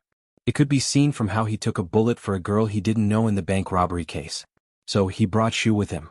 He wouldn't drag Shu into this. She didn't know when it started, but Lin Yi had become omnipotent in Mingyao's heart. It was an inexplicable sense of trust. Mingyao didn't want to admit it, but the truth was the truth. "I see you, Miss Chu." Faubert's voice came from behind Mingyao and he hung up. In front of the bungee jumping valley, Faubert's Bentley was parked. This car belonged to the chairman of Pingzhan Industries, and all the staff here recognized it. This car could be parked anywhere in the park. Li Fu fell into deep thought after listening to Mingyao's narration. The tension he felt earlier had loosened up quite a bit. If what Mingyao said was true and Lin Yi jumped down knowing that it was dangerous, then he was either an idiot or he was completely confident that he would be fine. Obviously Lin Yi wasn't an idiot. Even if Faubert had told Lin Yi not to alert the enemy, there was no need for Lin Yi to jump into danger. But Faubert couldn't understand why Lin Yi would do something like that. He reported it to Pingzhan as soon as possible. Pingzhan was stunned when he received Faubert's message. Then he started laughing. Mingyao heard the laughter on the phone. She frowned and grabbed Faubert's phone, unhappy. "Daddy, Shu and Lin Yi are in trouble. Why are you laughing?" "I'm laughing, of course I'm laughing. The problem that's been bothering me for so many days has finally been solved." Pingzhan laughed. "I didn't think that Mr. Lin would give me such a big gift." "Daddy, what are you talking about?" "What big gift? What do you mean?" Mingyao didn't know what Lin Yi was talking about. "Haha, Yao Yao, give the phone to Faubert. I'll talk to him and let Faubert explain it to you." Pingzhan was in a good mood. Not only was he not affected by Lin Yi and Yushu's situation, but he was actually very happy. Mingyao handed the phone back to Faubert, who took it. "Mr. Chu, Li Fu, I didn't think that Lin Yi would do something like this. Our problem has been solved," Pingzhan said with a smile. "Mr. Chu, you mean?" Faubert's eyes lit up. He was an old friend of Pingzhan's, and he understood what Pingzhan was trying to say. "That's right. Inform the shareholders that we'll have a shareholders meeting tomorrow, Sunday at 8. Pingzhan was really impressed with Lin Yi. What a beautiful move. Pingzhan had been trying to gather power in the company a couple of times, but the results weren't very good. After all, he was the chairman, but there were still other shareholders. Even if he wanted to gather power, he'd have to ask them first, right? Chapter 272. Before his death yet Gubang's accounts had always been flawless, and Pingzhan hadn't been able to do anything about it even after a couple of investigations. Pingzhan wanted to go all out with Gubang right away, but he didn't have the guts to do so. Gubang's power in the company was too great, and if he was forced into a corner, It wasn't impossible for him to contact the other shareholders in secret to go against the chairman. That was why Peng Zhan had told Lin Yi to observe the situation and act as if he didn't know about Gubang's scheme. But Lin Yi had played along and blown things up. The theme park was one of the businesses Gubang was in charge of, and logically speaking, an accident at the theme park could be a big deal. But this was exactly what Peng Zhan had been waiting for all this time. The one in trouble was Yushu, the treasurer of House Chen. An accident had happened at the theme park Gubang was in charge of, and Peng Zhan believed that no one would object if he were to use this incident to weaken Gubang's authority in the board of directors. It was a small matter, but it wasn't a small matter when it involved House Chen. The shareholders all knew how powerful House Chen was, and if they were to find out that something had happened to Yushu and that the board of directors hadn't dealt with the person responsible, things would get out of hand. As a result, no one would stand up for Gubang. It was his fault for being in charge of the theme park. Whether or not he was responsible, he was still the person in charge. Gubang's power had been reduced and he couldn't do anything about it. Lin Yi's move was quite a beautiful one too, making it so that Gubang didn't know that Lin Yi had seen through their plan. With that kind of wishful thinking, Gubang wouldn't go all out against Lin Yi, since he was still fantasizing about making a move on Meng Yao again. This time he could use this incident to take back all the entertainment businesses Gubang was in charge of. The company's hotels, nightclubs, karaoke, amusement parks and carnivals were all cash cows. Who knew how much money Gubang had embezzled from them all these years? The first step was to take back control of these businesses, and the next step would be much easier to check on. Slowly boiling the frog, Peng Zhan wanted to make Gubang lose his power bit by bit, leaving him a sliver of hope every time he attacked him. That was the only way to get rid of this scum without hurting the company's profits. Faubert explained Peng Zhan's intentions to Meng Yao, and while Meng Yao didn't know much about company politics, Faubert's explanation was very simple. Lin Yi had done his daddy a huge favor this time. Lin Yi, on the other hand, had no idea how excited Peng Zhan was. He just thought that it was just a random thought, thinking that the theme park incident might bring some benefits to Peng Zhan, but he didn't know that Peng Zhan had a plan in place. The rope snapped the second time and Lin Yi and Yushu fell straight into the rushing water. Yushu finally dared to open her eyes. She wanted to experience the feeling of bungee jumping, only to see the rope snap and her head getting closer and closer to the water. Shield bro? Yushu didn't expect the rope to snap like this. Wouldn't it be over if they fell? Yushu's 18 years of life flashed through her mind like a movie as she watched herself plunge headfirst into the water. Was she going to die? Yushu felt the threat of death looming over her as she hugged Lin Yi tightly. Shield bro, I don't want to die. I haven't lived enough yet, I haven't been in a relationship, I haven't had a boyfriend, I haven't had a kiss. Lin Yi was speechless. There was no way she could die with him here. With a splash, the two fell into the seawater. Yushu was still yelling and didn't react in time, and the seawater went into her mouth. Glug glug. Bubbles started coming out of her mouth. Lin Yi wanted to cover Yushu's mouth with his hand so that she'd stop moaning. She'd really choke to death if she did that, but Yushu's arms were wrapped around him like an octopus and he couldn't move at all. In a moment of desperation, Lin Yi kissed Yushu fiercely, blocking her mouth to stop the seawater from pouring in. Yushu was still in a daze, so she didn't feel anything when the seawater poured into her mouth, but she did when Lin Yi kissed her. She opened her eyes wide, trying to look at Lin Yi, but she couldn't open her eyes in the water. Oh? Did this count as Shield Bro fulfilling her wish before she died? She just said that she'd never been in a relationship, that she didn't have a boyfriend, that she'd die without a kiss. And now Shield Bro was kissing her. Yushu felt her cheeks heating up. Was Shield Bro her boyfriend? Probably, since they'd confessed to each other. Yushu comforted herself. If that was the case, then so be it. Dying together with Shield Bro wasn't something she'd lived in vain. Lin Yi wanted to break free from Yushu's arms, but the current was a little strong, and the two of them were tied together by the waist and feet. Yushu was hanging from his body as well, and Lin Yi couldn't swim at all. In just a short while, the seawater had washed the two of them far away. Lin Yi finally broke the surface with Yushu in his arms, and saw that there was no end in sight. Fool! Lin Yi moved his hands away from Yushu's mouth and took a deep breath. Fortunately, Lin Yi could hold his breath underwater for a long time, or he'd be dead already. Yushu, on the other hand, had already fainted in his arms. Lin Yi reached for his shoe and pulled out a blade, cutting the rope around their ankles. Lin Yi didn't touch the rope around their waists, leaving Yushu tied to his body. It'd be safer for him to carry her. The blade in his shoe was Lin Yi's ace in the hole. He'd used it on two of Tsihua's golden class masters earlier, and he didn't expect to use it again so soon. He put the blade back in his shoe and Lin Yi narrowed his eyes as he looked at the sun in the sky, trying to figure out where he was. After a while Lin Yi took a deep breath and swam to his left with Yushu. Swimming with another person was a very taxing task, but after practicing the art of dragon mastery, he didn't feel tired at all. He only needed to chant the incantation once, and his spirit would be refreshed again. Chapter 273. Shark? Kill the fish. What reassured Lin Yi, however, was the fact that the jade on him hadn't given him any warning since the rope broke. In other words, there wasn't any danger at all. It seemed that he'd gotten rid of most of Tsihua's practitioners as well. The 2 golden class masters were dead, and Tsihua really couldn't send out any more. He'd sent someone like Ma who tried to scare people with a trick like breaking a rope to kill him, or Meng Yao. Naturally, Lin Yi wouldn't let his guard down even if that was the case. Tsihua had said that he wasn't alone, that he was just a representative in Songshan. He had a boss behind him. Finally Lin Yi could see the coastline, but Lin Yi didn't know how far it was from Songshan. Lin Yi didn't have a GPS with him, so he could only estimate his position based on the direction of the sun. Lin Yi smiled bitterly, not expecting to be washed this far into the water. He wouldn't have been washed this far if Yushu hadn't choked on the water and he'd had to deal with her. Sure.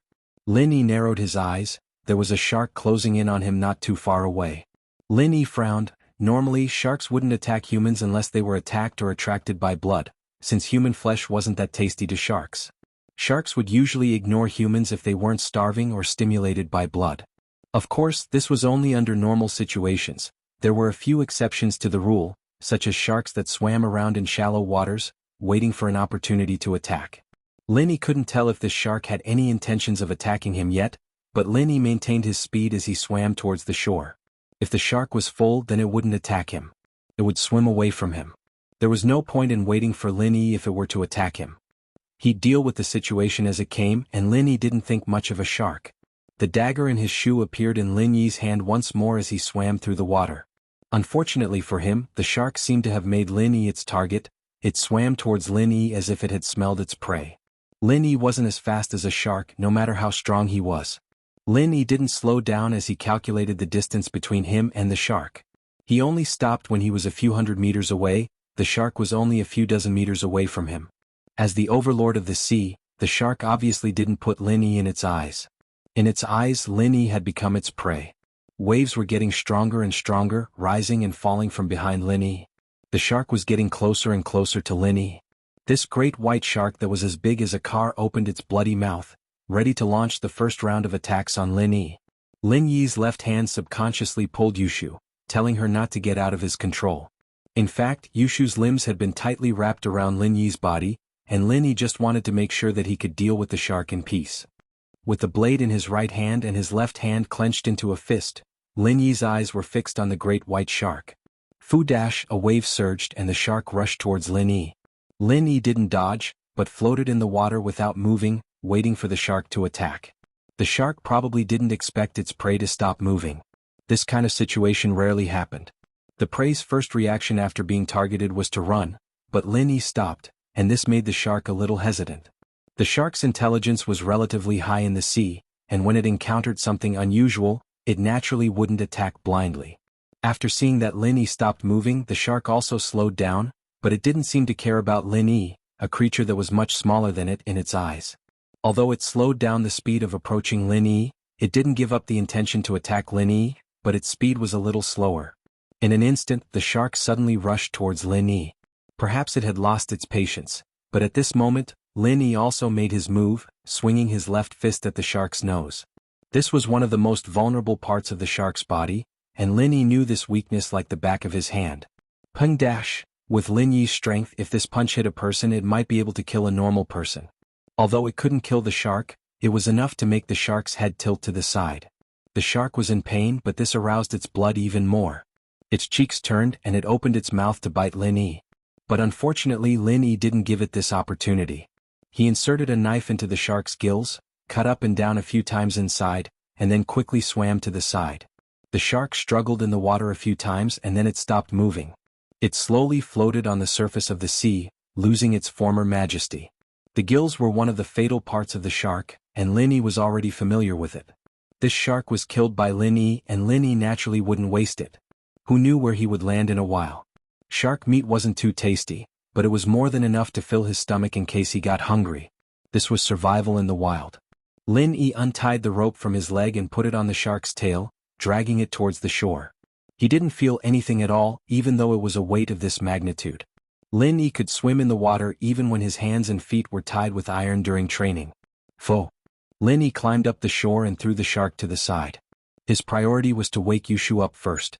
But Lin Yi hesitated about saving Yushu. According to the standard rescue procedure, he needed to do CPR right now, but this seemed to be taking advantage of Yushu. After all, Lin Yi didn't need CPR when saving people. But Lin Yi couldn't resist Yushu's seduction. Lin Yi had quite a good impression of Yushu, at least a little more than Meng Yao. The girl was cute and it was easy to like her. But taking advantage of Yushu while she was unconscious, Lin Yi couldn't bring himself to do it. He didn't have a choice in the sea before, but there was another way now. Chapter 274. The feeling of happiness, it wasn't like he was forcing her, but Lin Yi wanted Yushu to close her eyes and whisper to him in a cute voice. "Shield bro, kiss me." Just thinking about it made his blood boil. And so, Lin Yi didn't want to take advantage of the situation.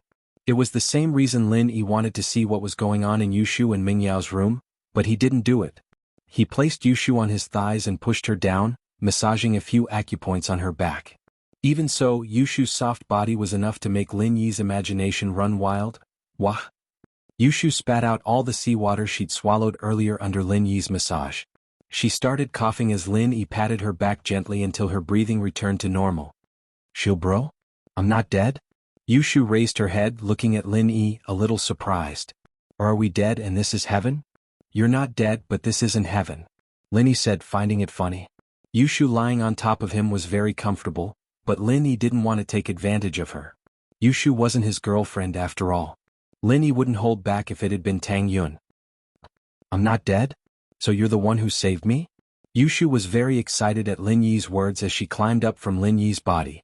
She wanted to dance, but her body was too weak from all that torment. She stumbled and almost fell to the ground. "Oh!" Yushu cried out as she held onto Lin Yi. "Shield bro, are we really not dead?" "Nope, I'm here." "How could you die that easily?" Lin Yi rolled his eyes. Wasn't it too easy to die? Lin Yi would have killed himself if falling into the sea could kill someone. I knew Shield bro's the best. Yushu felt that it was great to be alive. "Shield bro, did you kiss me earlier?" "That wasn't a kiss, I was just blocking your mouth. You'd choke to death otherwise." Lin Yi tried to justify his actions. In actuality, it was just a different name and the nature of the kiss was the same. "Oh, then did you give me CPR when you saved me?" Yushu's face was a little red as she spoke. "I heard that CPR requires mouth-to-mouth, and you have to press on someone's chest as well. Did you take advantage of me? Didn't you see how you looked when you woke up?" Lin Yi smiled bitterly. "I don't need CPR to save people." "Oh." Yushu didn't think that Lin Yi would lie to her, but she did feel a little disappointed. Shield bro could have taken advantage of her, so why didn't he? "Shield bro doesn't like me?" "My phone is broken. Check to see if yours is broken. Then call Faubert to let him know you're safe." Lin Yi fiddled with his phone a few times and then regretfully put it away. He could no longer turn it on.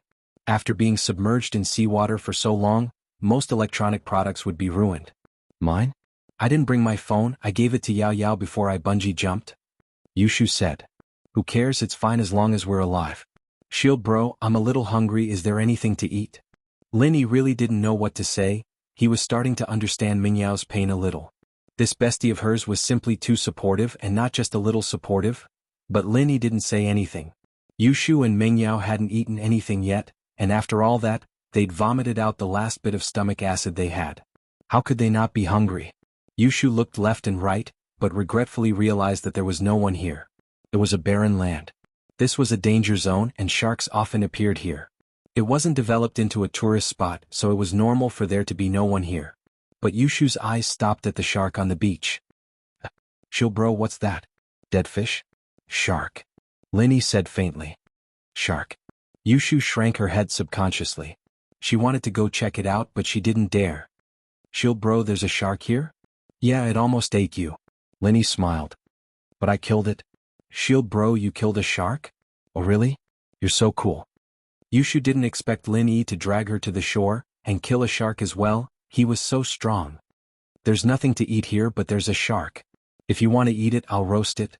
Lin Yi had seen a forest not far from the beach, and he'd probably be able to pick up some dry branches there. It'd be perfect for roasting fish. Shark? Sure, shield bro, I've never eaten shark before. Yushu was very excited at the thought. What does shark meat taste like? Is it good? Honestly, it's not that good. Linny had eaten shark before and he didn't think it was very tasty. Otherwise, people wouldn't just cut off the fins and throw the meat back into the sea. I see. It's fine, I'm not picky. I can eat anything. Yushu was satisfied as long as there was food to eat. Her stomach was completely emptied. Linny nodded and prepared to pick up some dry branches. He turned back after 2 steps. Don't walk around and don't go into the sea. If there was a shark here, there'd be a school of them. Linny didn't want Yushu to be a pile of bones when he came back. I know, I'll wait for you here. Yushu hugged her legs as she sat on the beach, smiling at Linny. Don't worry, shield bro, I'll be a good girl. Yushu suddenly felt like she was playing house when she was young, like a wife sending her husband off, listening to his instructions and waiting for him to come back at night. A feeling of happiness that she'd never felt before rose in Yushu's heart. It was a little sweet but also a little shy. She looked at Lin Yi's silhouette. He wasn't all that majestic and he looked a little frail, but Yushu felt very comfortable. There was a sense of security. It'd be interesting if she stayed here with Shield Bro, wouldn't it? Yushu thought. But that wasn't realistic. Yao Yao seemed to like Shield Bro too. Yushu sighed softly.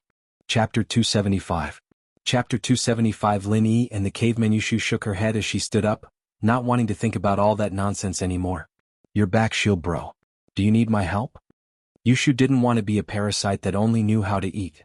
She wouldn't just stand by and watch if she could help. Look around the beach and see if there's any glass bottles or something like that. Thin wire works too if there's none. Linny said as he tossed the branch onto the sand. Oh, why do you need a bottle and wire? Yushu asked, confused.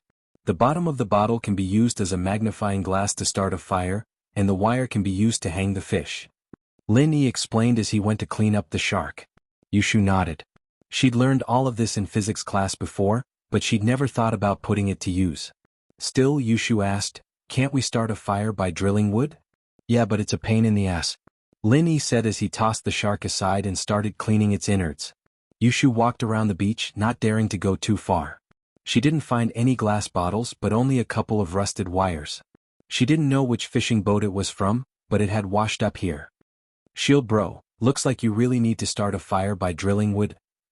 Yushu said as she handed the wires to Linny. Ah. Linny smiled bitterly. Alright, I'll spin the sticks quickly later and you can help me blow at them. Oh, okay. Yushu nodded. Drilling wood to start a fire was something she'd learned in history class before, and she remembered the general process.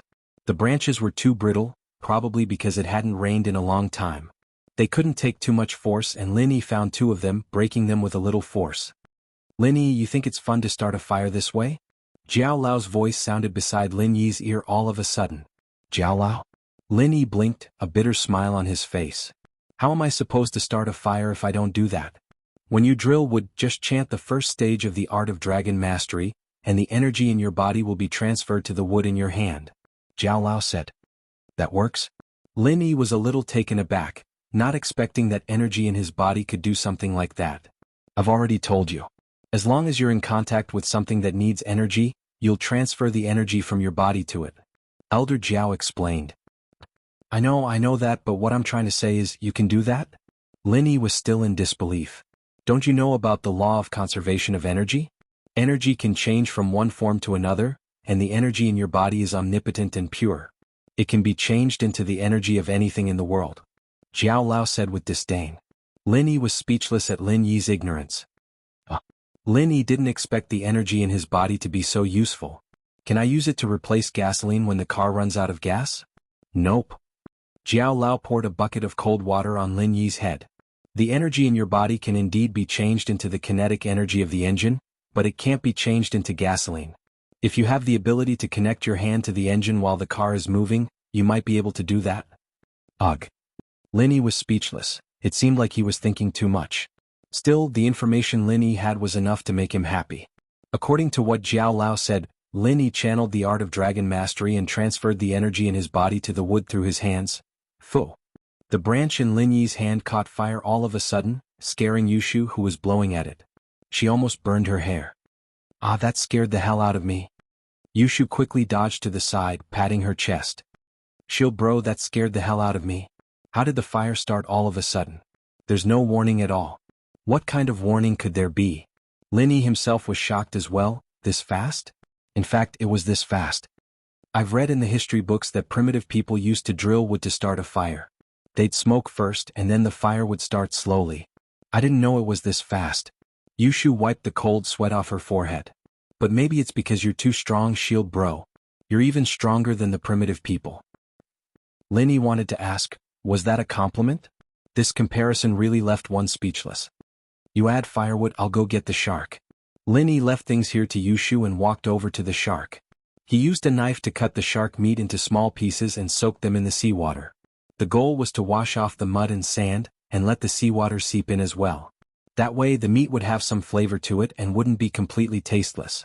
After washing it, Linny threaded the meat through the wire Yushu brought back and walked back to Yushu's side. Shield bro, what are we doing now? I'm done. Linny handed the skewer of fish to Yushu. Hold it for me for a while. Linny found two of the longest twigs in the pile behind him and stuck them into the sand next to the fire, hanging the skewer in Yushu's hands. It'll be ready in a while, but don't eat too much, there's no water. It didn't take long for the meat to be cooked, and Yushu couldn't help but gulp. Shield bro, is it ready? Yeah, it's fine if it's a little raw, it'll just cause diarrhea. Linny said as he flipped the shark meat over with the twigs. Let's wait a while then. Yushu's face paled at the mention of diarrhea. There was no toilet here and there was no toilet paper. Wouldn't Shield bro see her if she did that? Wouldn't that be too embarrassing? Ha. Linny smiled as he took the wire down. It's ready now. You eat the middle one, it's cooked. Oh. Yushu picked up a piece of shark meat with a branch and pulled it off the wire, impatiently putting it to her mouth. She took a small bite and swallowed it whole. The shark's bones were bigger than the rest and he'd already removed them from the meat. She didn't have to worry about the bones getting stuck in the meat. Chapter 276. More than good? You're hungry, aren't you? Linny said with a smile. Shark Fin wasn't a poor person. Who'd have the stomach to eat meat when faced with delicacies every day? Yushu, on the other hand, only thought that it was delicious because she was starving.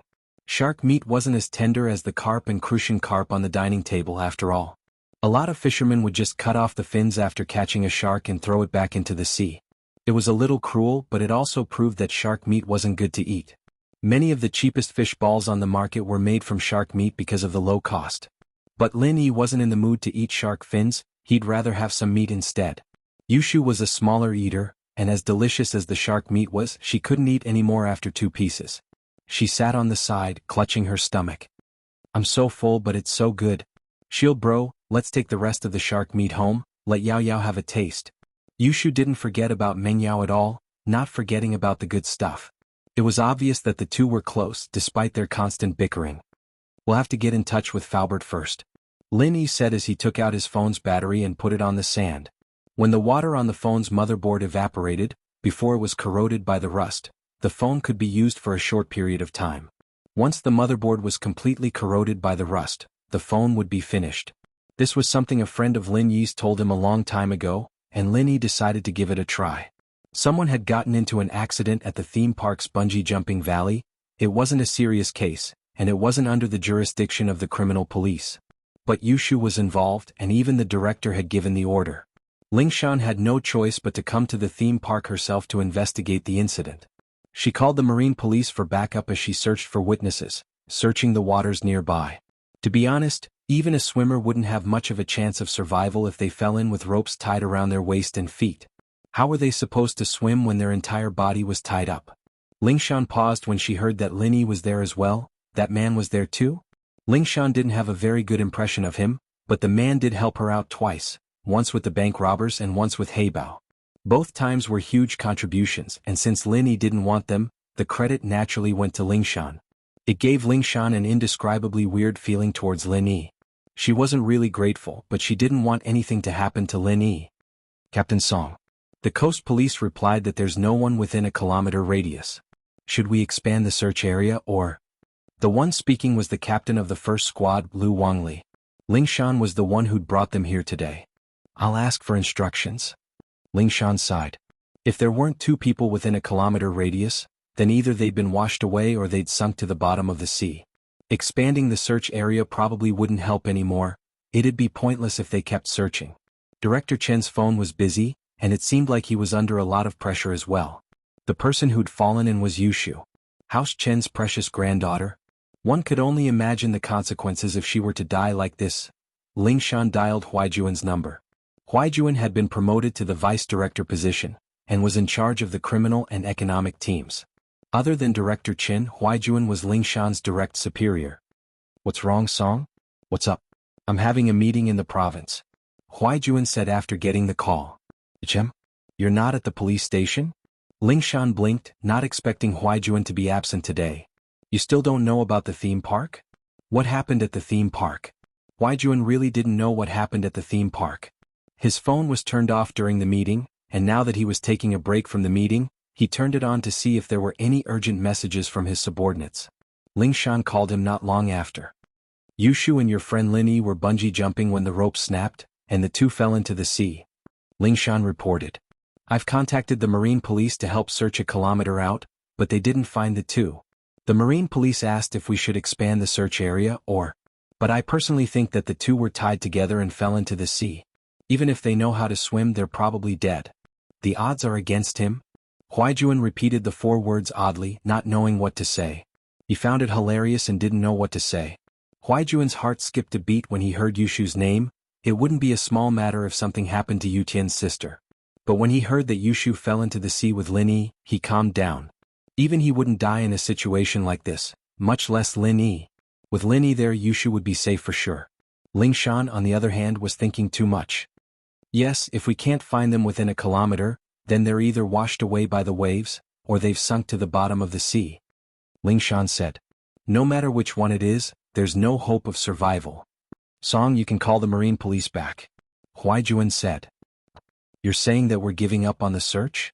Ling Shan was thinking the same thing, but this was related to Yushu, and it was quite a headache for her. She didn't have a good impression of Yushu's brother, but work and life were two different things. "Give up? Who said we're giving up?" Huaijuan smiled.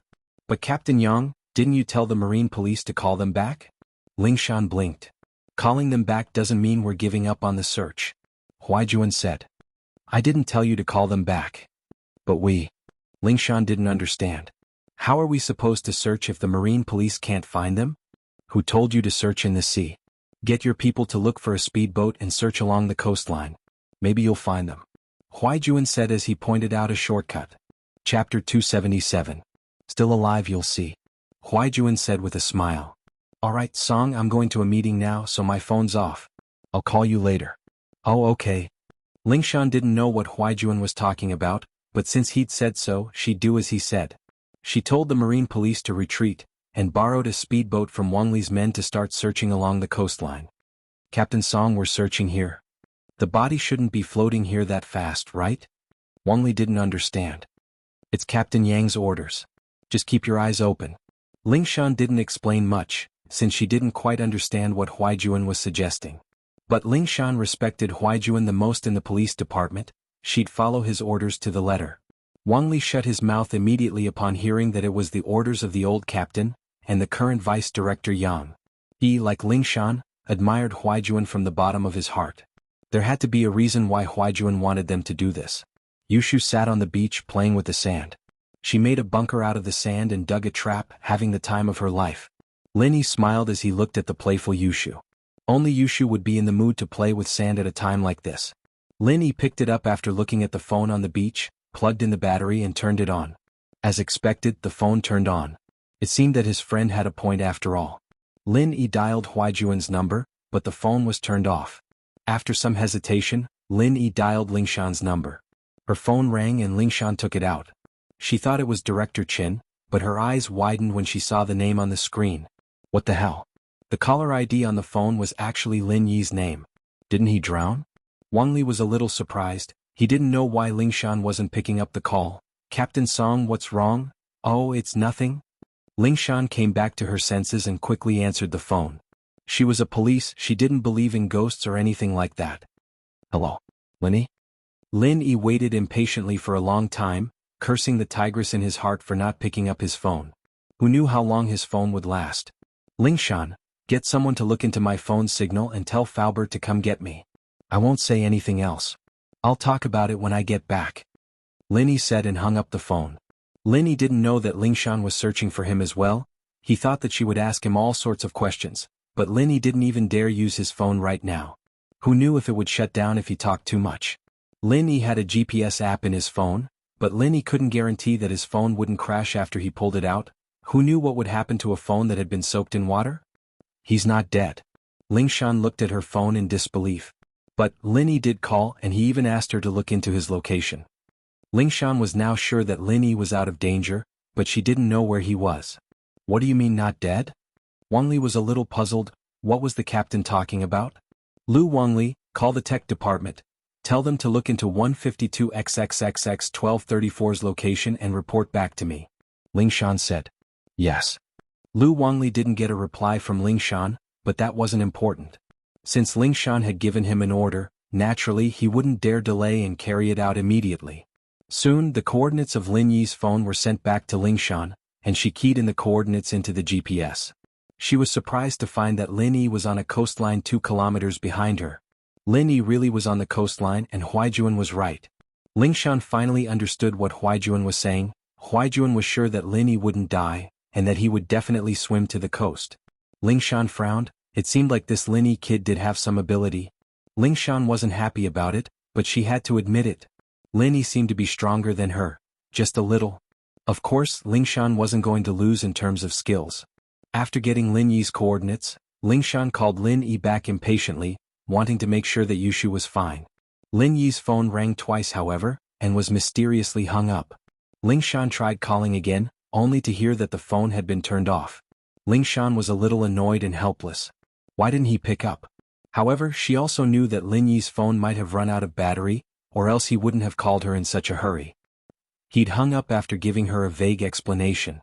He was out of danger now and he should have time to talk. Lingshan was pretty much right, but it wasn't that the phone was out of battery but that it was completely broken. Lin Yi was just about to pick up when he realized that the phone was dead, and he couldn't turn it off even if he wanted to turn it off. He could only remove the battery but it couldn't be turned back on. He didn't know if that tigress Lingshan had gone to look for his location. Lin Yi shook his head with a bitter smile, hoping that tigress had some brains. The reason why Lin Yi didn't call Faubert and chose to call Huaijuan and Lingshan first was because he was afraid that his phone wouldn't last long. If he called Faubert, Faubert would have to contact the police to lock the phone's signal. Lin Yi wasn't sure if his phone would last that long, so he decided to call Lingshan instead. When Lin Yi saw a motorboat coming their way, Lin Yi knew that Lingshan wasn't that bad after all. Shu, someone's here to pick us up. We can go home now. Lin Yi called out to Yushu who was playing with the sand. In fact, Lin Yi wasn't worried at all. Even if his phone was broken, it would only be a matter of time before they were found. Huaijuan would be able to tell that he wasn't dead when he found out that he fell into the sea with Yushu. Oh, shield bro, it wasn't easy for me to build a castle out of sand. Yushu said, a little reluctant. Ha, I'll use someone else's phone to take a picture for you. Lin Yi said with a smile. Chapter 278. Shield bro is mighty. Lingshan had wanted to say a few words of consolation. She wasn't on good terms with Yushu's brother, but that was a personal thing, she couldn't mix it with work. Yushu was a victim after all, and it made sense to comfort her after being rescued by the police. Lingshan swallowed the words she was about to say when she saw the castles piled up on the beach. She didn't need any consolation after having so much fun. What Yushu said next, however, made her even more speechless. Lingshan sis, you're so fast. I haven't even finished building my castle yet. Yushu said as she walked over reluctantly as she looked at her masterpiece. Lingshan wanted to yell at her, but she held it in. She knew that Yushu was doing this on purpose just by looking at those little eyes of hers. This girl had never liked her since she was young. Wasn't it because she'd rejected her brother's advances? Couldn't she just reject him if she didn't like him? Lingshan felt a headache coming on. Little girls were really hard to read. She didn't have to look for her brother for a boyfriend, did she? Plus, it was a fact that she couldn't beat her in a fight, so why would she look for a guy weaker than her? Was she supposed to protect him, or was he supposed to protect her in the future? Give me your phone.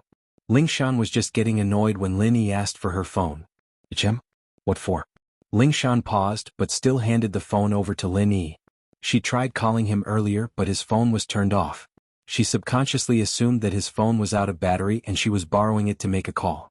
But he didn't make a call after taking the phone. Instead, he turned on the camera function and started taking pictures of Yushu's sand castle. Left, right, all angles, he didn't miss anything. Wow, Shield bro, you're so nice. I can keep this as a souvenir. Yushu said excitedly as she ran over to the castle. Shield bro, take a picture with us. Why are you taking pictures of this?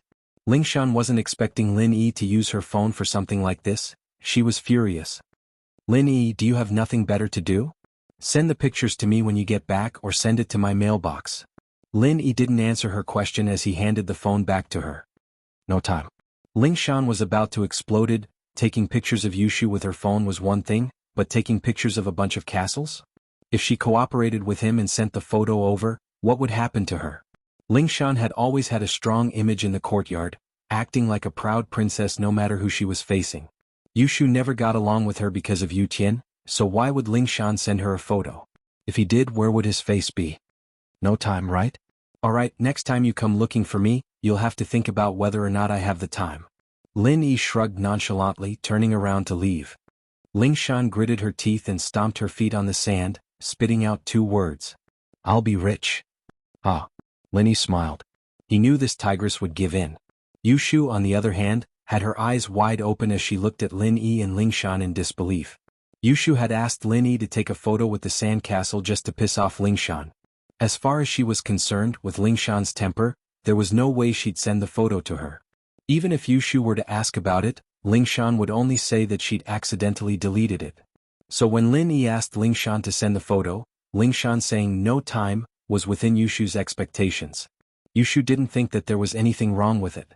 Lin Yi had used Lingshan's phone to take a photo of her and the sand castle, and that was already very impressive.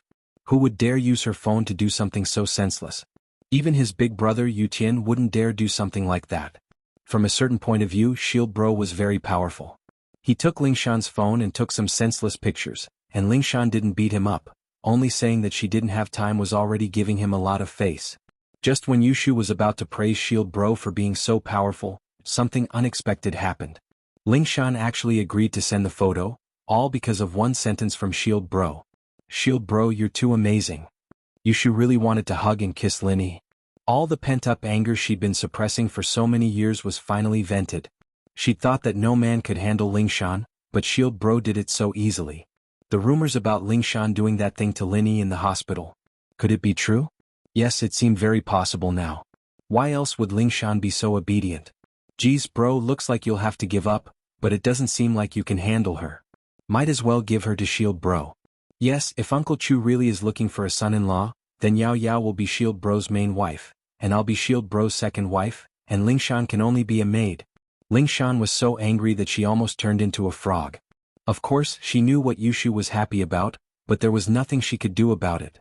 Lingshan didn't dare offend Lin Yi too much. She couldn't guarantee that she wouldn't ask him for help if she had any problems in the future. Thinking about it, she could only endure it.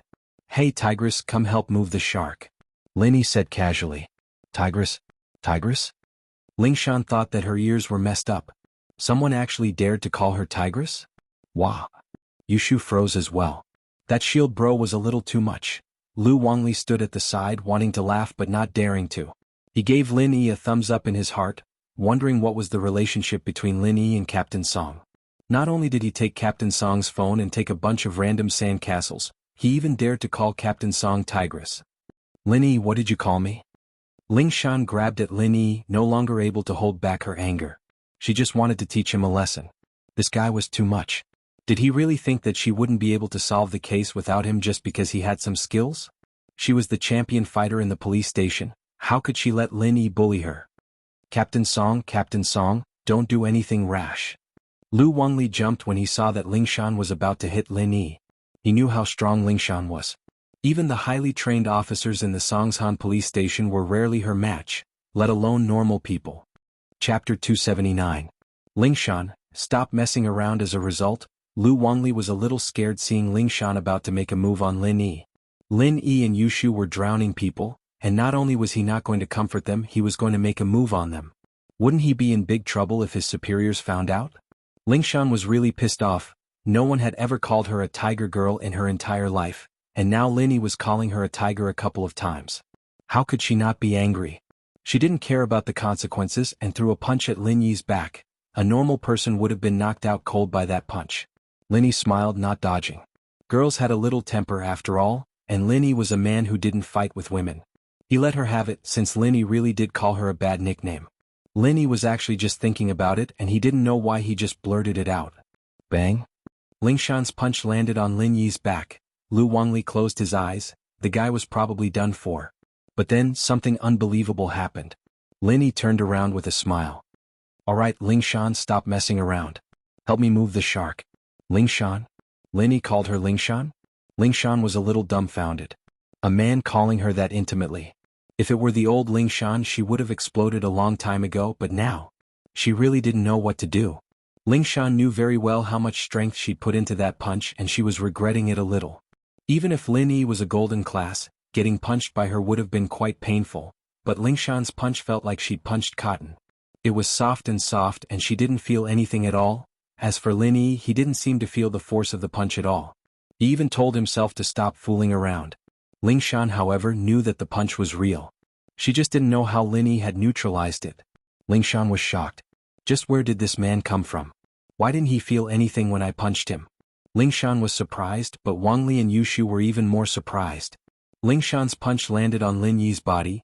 Naturally, they couldn't tell if Lingshan had used any strength or not, but judging from Lin Yi's relaxed expression and tone, it looked like a punch from a girl flirting with a girl. Lin Yi's words proved this point as well. Alright Lingshan, stop messing around. Make a scene? That meant that Lingshan's punch was really just a joke. Wang Li on the other hand didn't have the eyesight to tell if Lingshan had used her full strength or not, and Yushu on the other hand couldn't tell either. Could it be that this man was Lingshan's rumored boyfriend? That's right. Wang Li suddenly remembered that the man Lingshan was rumored to be with at the hospital, wasn't his name Lin Yi? Wang Li couldn't help but admire Lin Yi once more. Lingshan may be the prettiest girl in the police force, but she was also a violent Tyrannosaurus Rex. How many men could handle a woman like that? What if she got heavily injured during a fight? Lin Yi was actually just joking around with Lingshan. He didn't think too much about it, but looking at Wang Li and Yushu's expressions, he knew that they were thinking too much. Lingshan watched as Lin Yi carried the shark onto the motorboat, and as reluctant as she was, she didn't say anything. She'd suffered a few times at Lin Yi's hands and she'd learned her lesson. She couldn't piss him off, but she could hide from him. That punch made Lingshan take Lin Yi seriously. It seemed like it wasn't a coincidence that he'd caught Heibao. Shield bro, are you and Lingshan really together? Yushu asked curiously as she followed Lin Yi onto the motorboat. No. Lin Yi didn't lie to Yushu. There was no need for something like that. Shield bro, are you for real? There's really nothing going on between you two? Yushu was a little disappointed. She'd gotten to know Lin Yi already. Lin Yi was the type of person who would admit to what he'd done. If he really had that kind of relationship with Lingshan, there was no way he wouldn't admit it. It was just like that time in the school field when he'd pulled Tang Yun and slapped Zhou Ruoming in the face, declaring that Tang Yun was his woman. There really isn't. Lin Yi said. What else do you want from us? Man, there's some things you don't know. My brother's been chasing her for a couple of years, but she's acting all high and mighty, ignoring my brother, even insulting him, saying that my brother can't even beat her, that he's not a man. Yushu said, a little angry. I thought you'd taken care of that fox, shield bro, and showed her what it means to be strong. Lin Yi's eyes went wide as he looked at Yushu, speechless.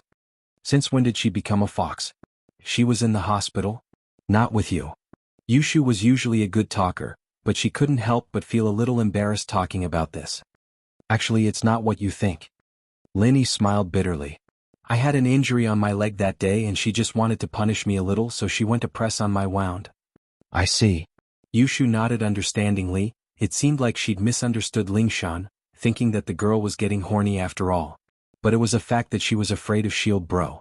Yes, she wasn't Shield Bro's woman, but Shield Bro had the potential to conquer her.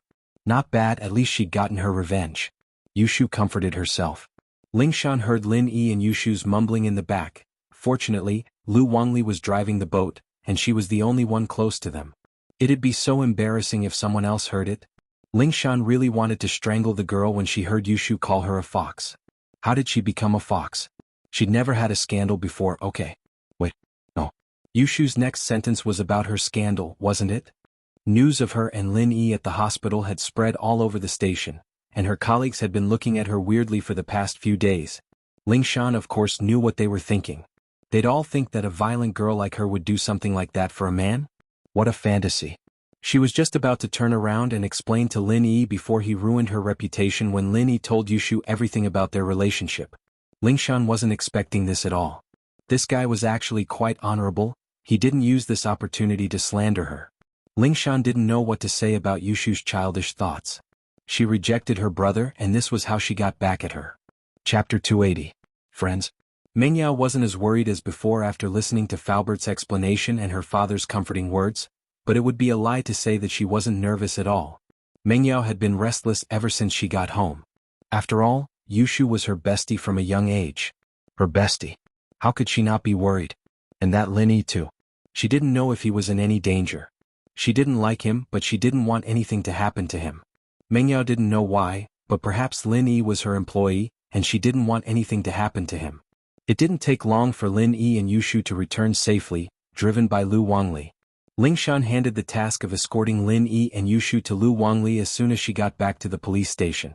She avoided Lin Yi as much as possible. She couldn't afford to piss him off, but she could afford to hide. Asking the captain of the criminal police to drive a shark to Lin Yi? Lingshan didn't want to do that. Lu Wangli, on the other hand, borrowed a van from the traffic police and sent Lin Yi and Yushu back to the villa with the shark. In truth, Lu Wangli quite admired Lin Yi. He was no ordinary person after all, being able to pursue the female Tyrannosaurus of the police force. Shu, you're okay? That's great. Mengyao was very excited to see Yushu's safe return. She opened her arms and hugged Yushu. Yao Yao, I'm fine. I've been doing pretty well. Yushu, on the other hand, wasn't feeling the way Mengyao did. Mengyao was more worried, but Yushu had a good meal of shark meat and played in the sand. It was a happy Saturday. Lin Yi, on the other hand, shook his head at the two girls hugging each other. Did they really have to be like this? If they were this excited after falling into the sea, he'd have to hug Huaijuan and the others every day? Mengyao turned to Lin Yi after hugging Yushu. She was a little worried but she didn't show it on her face. She was about to say something to comfort him when she saw the shark on Lin Yi's shoulder. Lin Yi, what are you carrying? All right, Yao Yao, this is the shark that Shield Bro killed. He's roasting the shark meat for me. It's delicious, so I asked him to bring the rest back and roast it for you. Yushu quickly explained. Mengyao was quite touched by Yushu's words. They'd grown up together after all and had a deep sisterly bond. Yushu didn't forget about her even when she was in trouble. She reached out to give Yushu another hug. Shu, thank you. Hey, I'm the one carrying the shark. Lin Yi smiled bitterly. Oh, thank you too. Mengyao nodded to Lin Yi, a little embarrassed, but she couldn't hug Lin Yi. All of a sudden, Mengyao remembered something. Shark? Shu, did you say that Lin Yi is carrying a shark? Yeah. Yushu nodded. It's a big shark, really delicious. What? A shark? Mengyao's eyes went wide. Lin Yi, you killed a shark? Ha. Lin Yi smiled. If I don't kill him, he'll eat me and Shu. Mengyao really didn't know what to say. The man in front of her was full of miracles. Was this the reason he killed the shark? So many people had been eaten by sharks. Why didn't they go and kill the sharks? Lin Yi said it casually, but Mengyao could imagine how dangerous the situation was. In actuality, Mengyao had guessed wrongly this time. Lin Yi had killed the shark with ease. Thank you for protecting Shu. Mengyao nodded to Lin Yi. Since Lin Yi said so, Mengyao didn't say anything else. She's my friend. You don't have to thank me. Lin Yi shook his head. Mengyao's heart suddenly felt empty after hearing Lin Yi's words. Lin Yi protected her because she was his employer. Mengyao wanted to thank Lin Yi for protecting Yushu because Lin Yi's job was only to protect her, not Yushu. However, Lin Yi's simple words made it clear that he wasn't protecting Yushu because of his relationship with her, but because they were friends. He and Yushu were friends, but she. Mengyao felt a little down at the thought. What about me? Ha, I wouldn't have saved Jianghu today if it wasn't for you. I hate that guy. Lin Yi smiled. He didn't expect Mengyao to be so considerate. Mengyao remembered that when she begged Lin Yi today, Lin Yi wasn't too willing. But she said it was a personal request and Lin Yi helped. Yes, personal request. Naturally they were friends. Unconsciously, Mengyao started to care about this man she hated so much. In the villa, Mengyao held Yushu's hand as they sat on the sofa, chatting. She had wanted to comfort Yushu, thinking that Yushu must have been pretty scared after falling into the sea, but Mengyao had miscalculated. Yushu wasn't scared at all. Instead, she started telling her how to build a sand castle on the beach, how to start a fire with wood, how to roast shark meat. It was no different from a vacation in the wild. Mengyao was envious. She even wondered why she wasn't the one who fell into the sea. If she knew that Lin Yi was this capable, she wouldn't have been afraid of anything. She'd just jump with him and she'd be able to eat and drink. Man, but Yao Yao, I have some bad news to tell you. Yushu suddenly remembered Ling Shan's situation. Bad news? What bad news? Meng Yao was immersed in Yushu's picturesque scene. She was playing with the sand on the beach under the sun, and the smell of roast shark meat wafted from the fire. What a relaxing picnic. Ling Shan isn't Shield Bro's woman. Shield Bro has nothing to do with her. Yushu was a little disappointed. I wanted her to be a servant girl and step on her a little, but she's still not Lin Yi's woman? If she isn't, then she isn't. But what does that have to do with being a servant girl? Meng Yao was thinking that it wasn't good news. How could this be bad news? The most annoying thing was that he was messing around outside. Chapter 281. Chapter 281, The Fish's Belly, Damn. Meng Yao looked at Yushu oddly. You like Shield Bro, so you like him. Why do you have to drag me into it? Meng Yao finally understood what was going on with this big girl, but why did her best friend always drag her into it? Not at all, Yao Yao. Didn't we agree that I'd marry whoever you marry, that we'd never be apart? Yushu said with a straight face. Oh, then what if I don't marry Lin Yi and I marry Zhong Pingliang? Would you marry him too? Meng Yao said as she looked at Yushu. She knew her best friend, didn't she? They'd grown up together, eating and living together every day. Who wouldn't know each other? Ugh. Yushu froze, not expecting a question like that from Meng Yao. She blushed, not knowing what to say. Why aren't you talking? Meng Yao glared at Yushu. Do you not want to be apart from me, or do you want to marry Lin Yi? Yao Yao.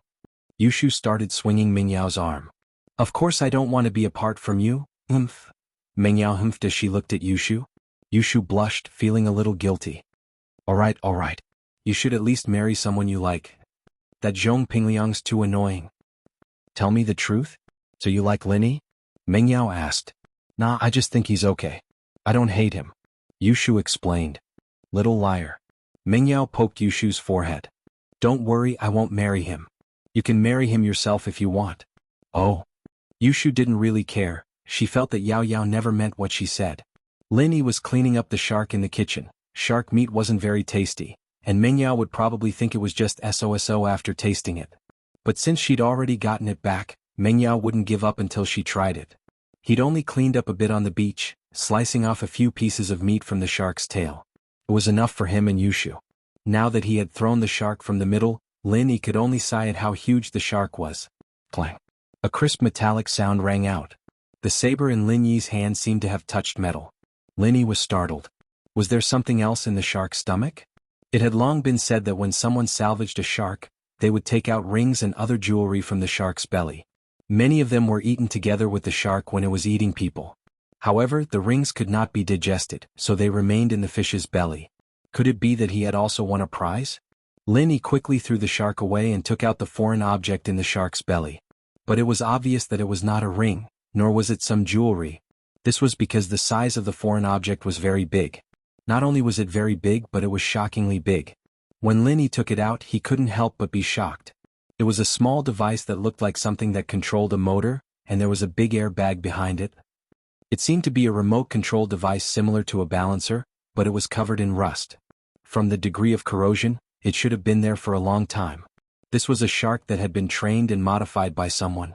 If Lin Yi's guess was right, this balancer-like device should be able to control the direction and speed of the shark, and the airbag should be able to control the height of the shark in the water. No wonder he didn't feel much of a burden when he was swimming with Yushu and dragging a shark behind him.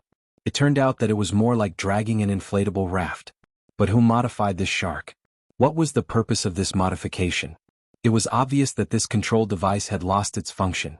Otherwise he wouldn't have met this shark. Lin Yi took out the control device and looked at it carefully. This wasn't a high-tech product. With the current technology, it wasn't difficult to make such a thing. The key question was, what was the shark used for? However, this matter had nothing to do with him, so Lin Yi didn't think too much about it.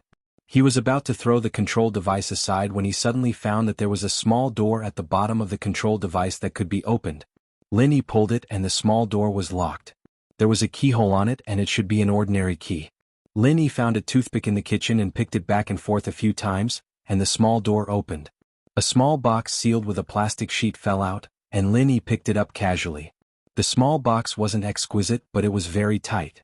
It was a bit like the popular Yushu box, but it was made of metal. Lin Yi tore off the plastic sheet and waited for a while. The jade on his body didn't give any warning, so Lin Yi forcefully opened the metal box. Lin Yi would naturally be careful because no one knew what was in the box. What if it was a bomb? If Lin Yi exploded as soon as he opened the box, that would be a little too tragic. Huh. Lin Yi took out the thing in the box and was slightly surprised. The thing inside was a sheepskin. To be precise, it was a map made of sheepskin, but it wasn't a complete map, but a fragment. As for how much it was, Lin Yi couldn't deduce for the time being. And on the map, the text written was also a language that Lin Yi had never seen before. Lin Yi knew some of the languages of most countries in the world. Even if he didn't, Lin Yi could roughly recognize which language it belonged to. But the text on the map didn't belong to any of the languages in the world. Of course, it couldn't be ruled out that it was a small country or a small tribe that Lin Yi didn't know, or an ancient civilization that had been lost. Of course, Lin Yi's most inclined situation was that this was a secret code, or a password. Only those who knew the decryption rules could read the meaning on it. At this moment, Lin Yi probably understood that this shark was regarded as an intelligence or a transmission tool for this blueprint. It was just that there was an accident on the way and this shark lost control. It didn't complete this mission, so both the controller and the map were left in its belly. In the vast sea, it was probably difficult to find such a shark again. It was just that Lin Yi happened to encounter it. Chapter 282. Board of Directors. Shu, is this the delicious shark meat you were talking about? Mengyao said as she chewed on the fish. It wasn't even as tasty as a regular carp. Mengyao didn't want to say no to Yushu's expectant face, especially after all the work Lin Yi had done for the entire afternoon. Now that the shark was cooked, it smelled pretty good, but the meat wasn't delicious at all. It was just average at best. Yeah. Yushu's appetite was piqued as she smelled the aroma of the shark meat. She stuck a piece into her mouth and started chewing happily. Why isn't this shark meat as good as it was at noon? Yushu frowned as well. She tasted it attentively. It was still the same flavor and the seasoning made the fish even more fragrant. But it wasn't as good as it was for lunch. Shark meat isn't that good in the first place. Lin Yi started eating as well. You were too scared at noon and you puked everything out along with the seawater. It'd be weird if you weren't hungry, that's why you're enjoying it. I see. Yushu said, a little embarrassed. Yao Yao, maybe you don't have to eat. How can I? Mengyao shook her head. I have to. This is a token of your sincerity, and I'm really happy eating it. Oh, eat more then. I think it's pretty good. Yushu said as she put another piece of fish into her mouth. Fuck. Are you an idiot? Gubang glared at his son, furious. Lin Yi and Yushu aren't dead. The police already sent the news. This is huge. What else could it be? Mao Xing paused. Pengzhan, that old fox. He's holding a board meeting tomorrow. I think he's going to use this as a pretext. Gubang said hatefully. If I let him take back the businesses I control, he'll be able to find problems with just a simple investigation. We're done for. Mao Xing wasn't an idiot. His face darkened after hearing his father's words. He hadn't thought too much about it before. It was a pity that Lin Yi wasn't dead, but it wasn't a big deal. There was always a next time, but Pengzhan was using the theme park incident to weaken House Jin's power. The theme park happened to be one of Gubang. It was up to Pengzhan to decide how big or small the accident would be. Dad, I'm sorry. Mao Xing didn't think that Pengzhan would react this quickly after what he'd done today. Forget it, he won't be able to find anything in such a short time. Don't we still have a trump card? I didn't want to go this far, but since he's forcing my hand, then don't blame me for not going easy on him. Gubang smiled coldly. Does he think I'm an idiot that's easy to bully? If he wants to weaken my power, then I'll remove you from your position as chairman first. A look of surprise flashed in Mao Xing's eyes. This was the first time he'd realized that his father still had a trump card in his hands. His father had always been eating away at the company's assets and power, using this method to gain control of the company. But Gubang seemed to have other plans, and he seemed very confident that he'd be able to remove Pengzhan from his chairman. This surprised Mao Xing.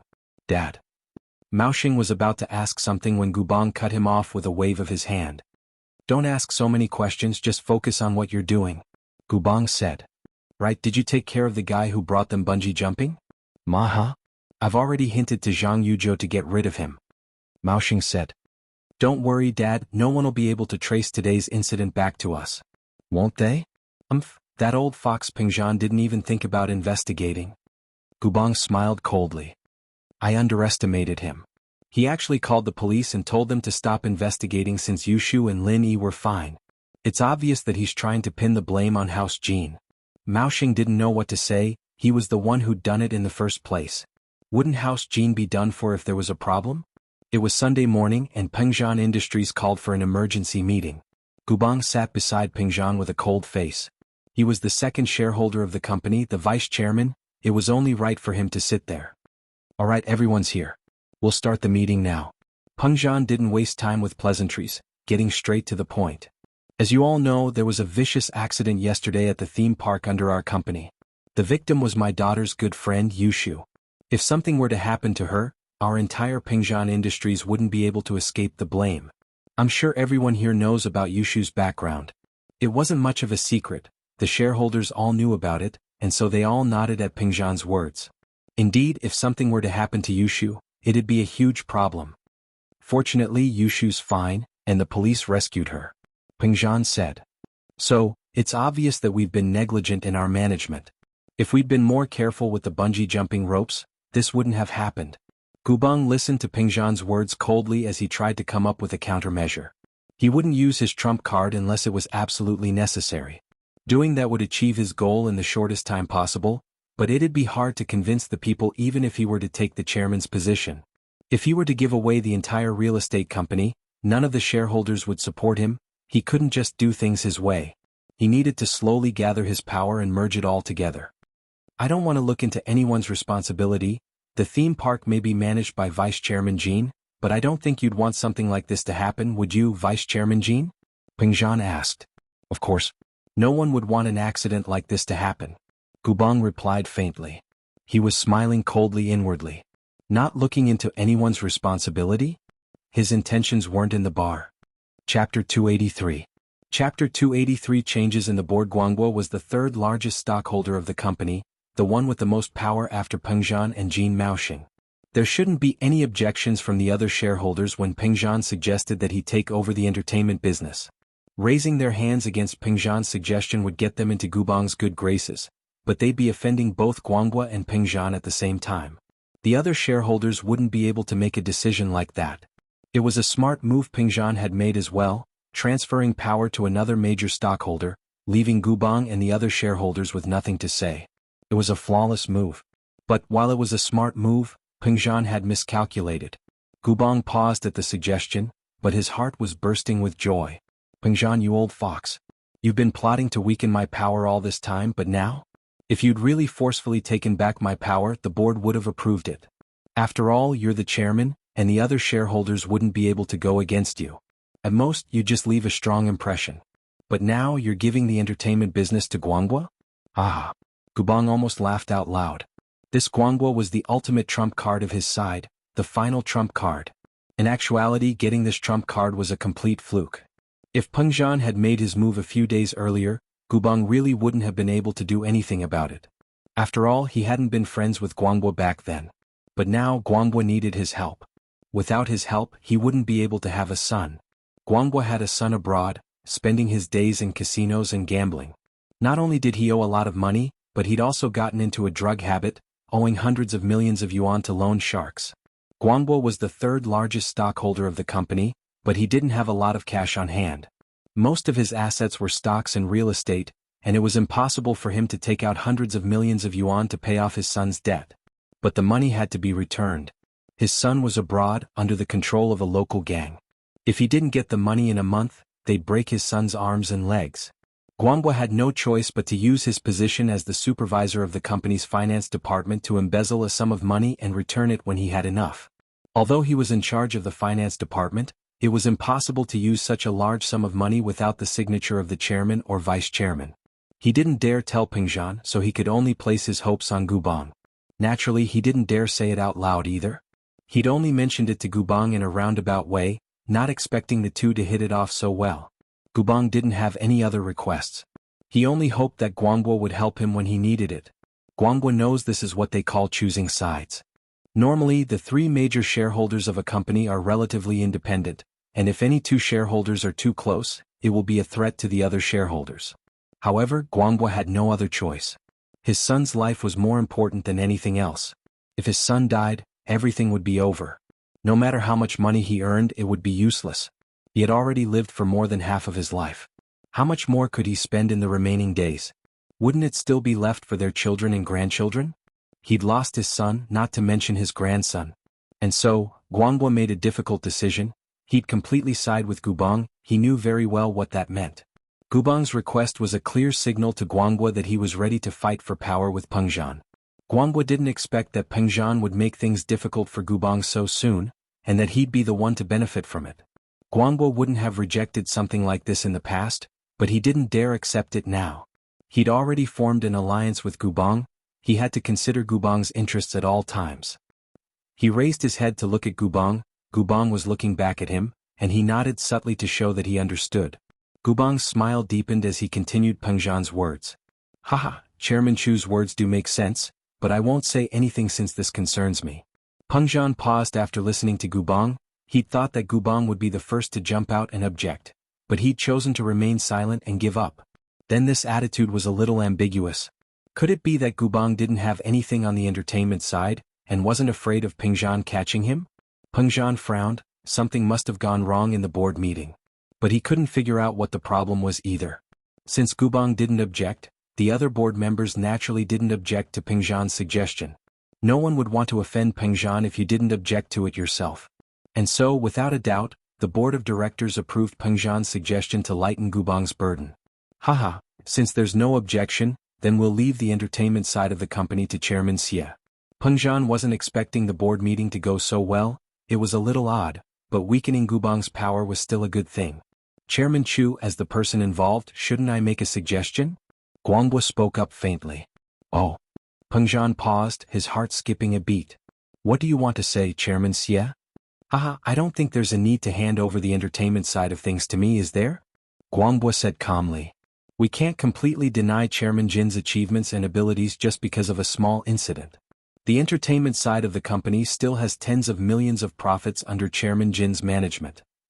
I can't say that I'm as good at management as Chairman Jin, so I don't recommend handing over the entertainment side of Chairman Jin's management to me. I'm sorry, Chairman, but my abilities are limited. I refuse. Peng Zhan's pupils shrunk as he stared at Guangbo. Since when did this guy get involved with Jin Gubang? Why were they on the same side? Guangbo was speaking up for Gubang.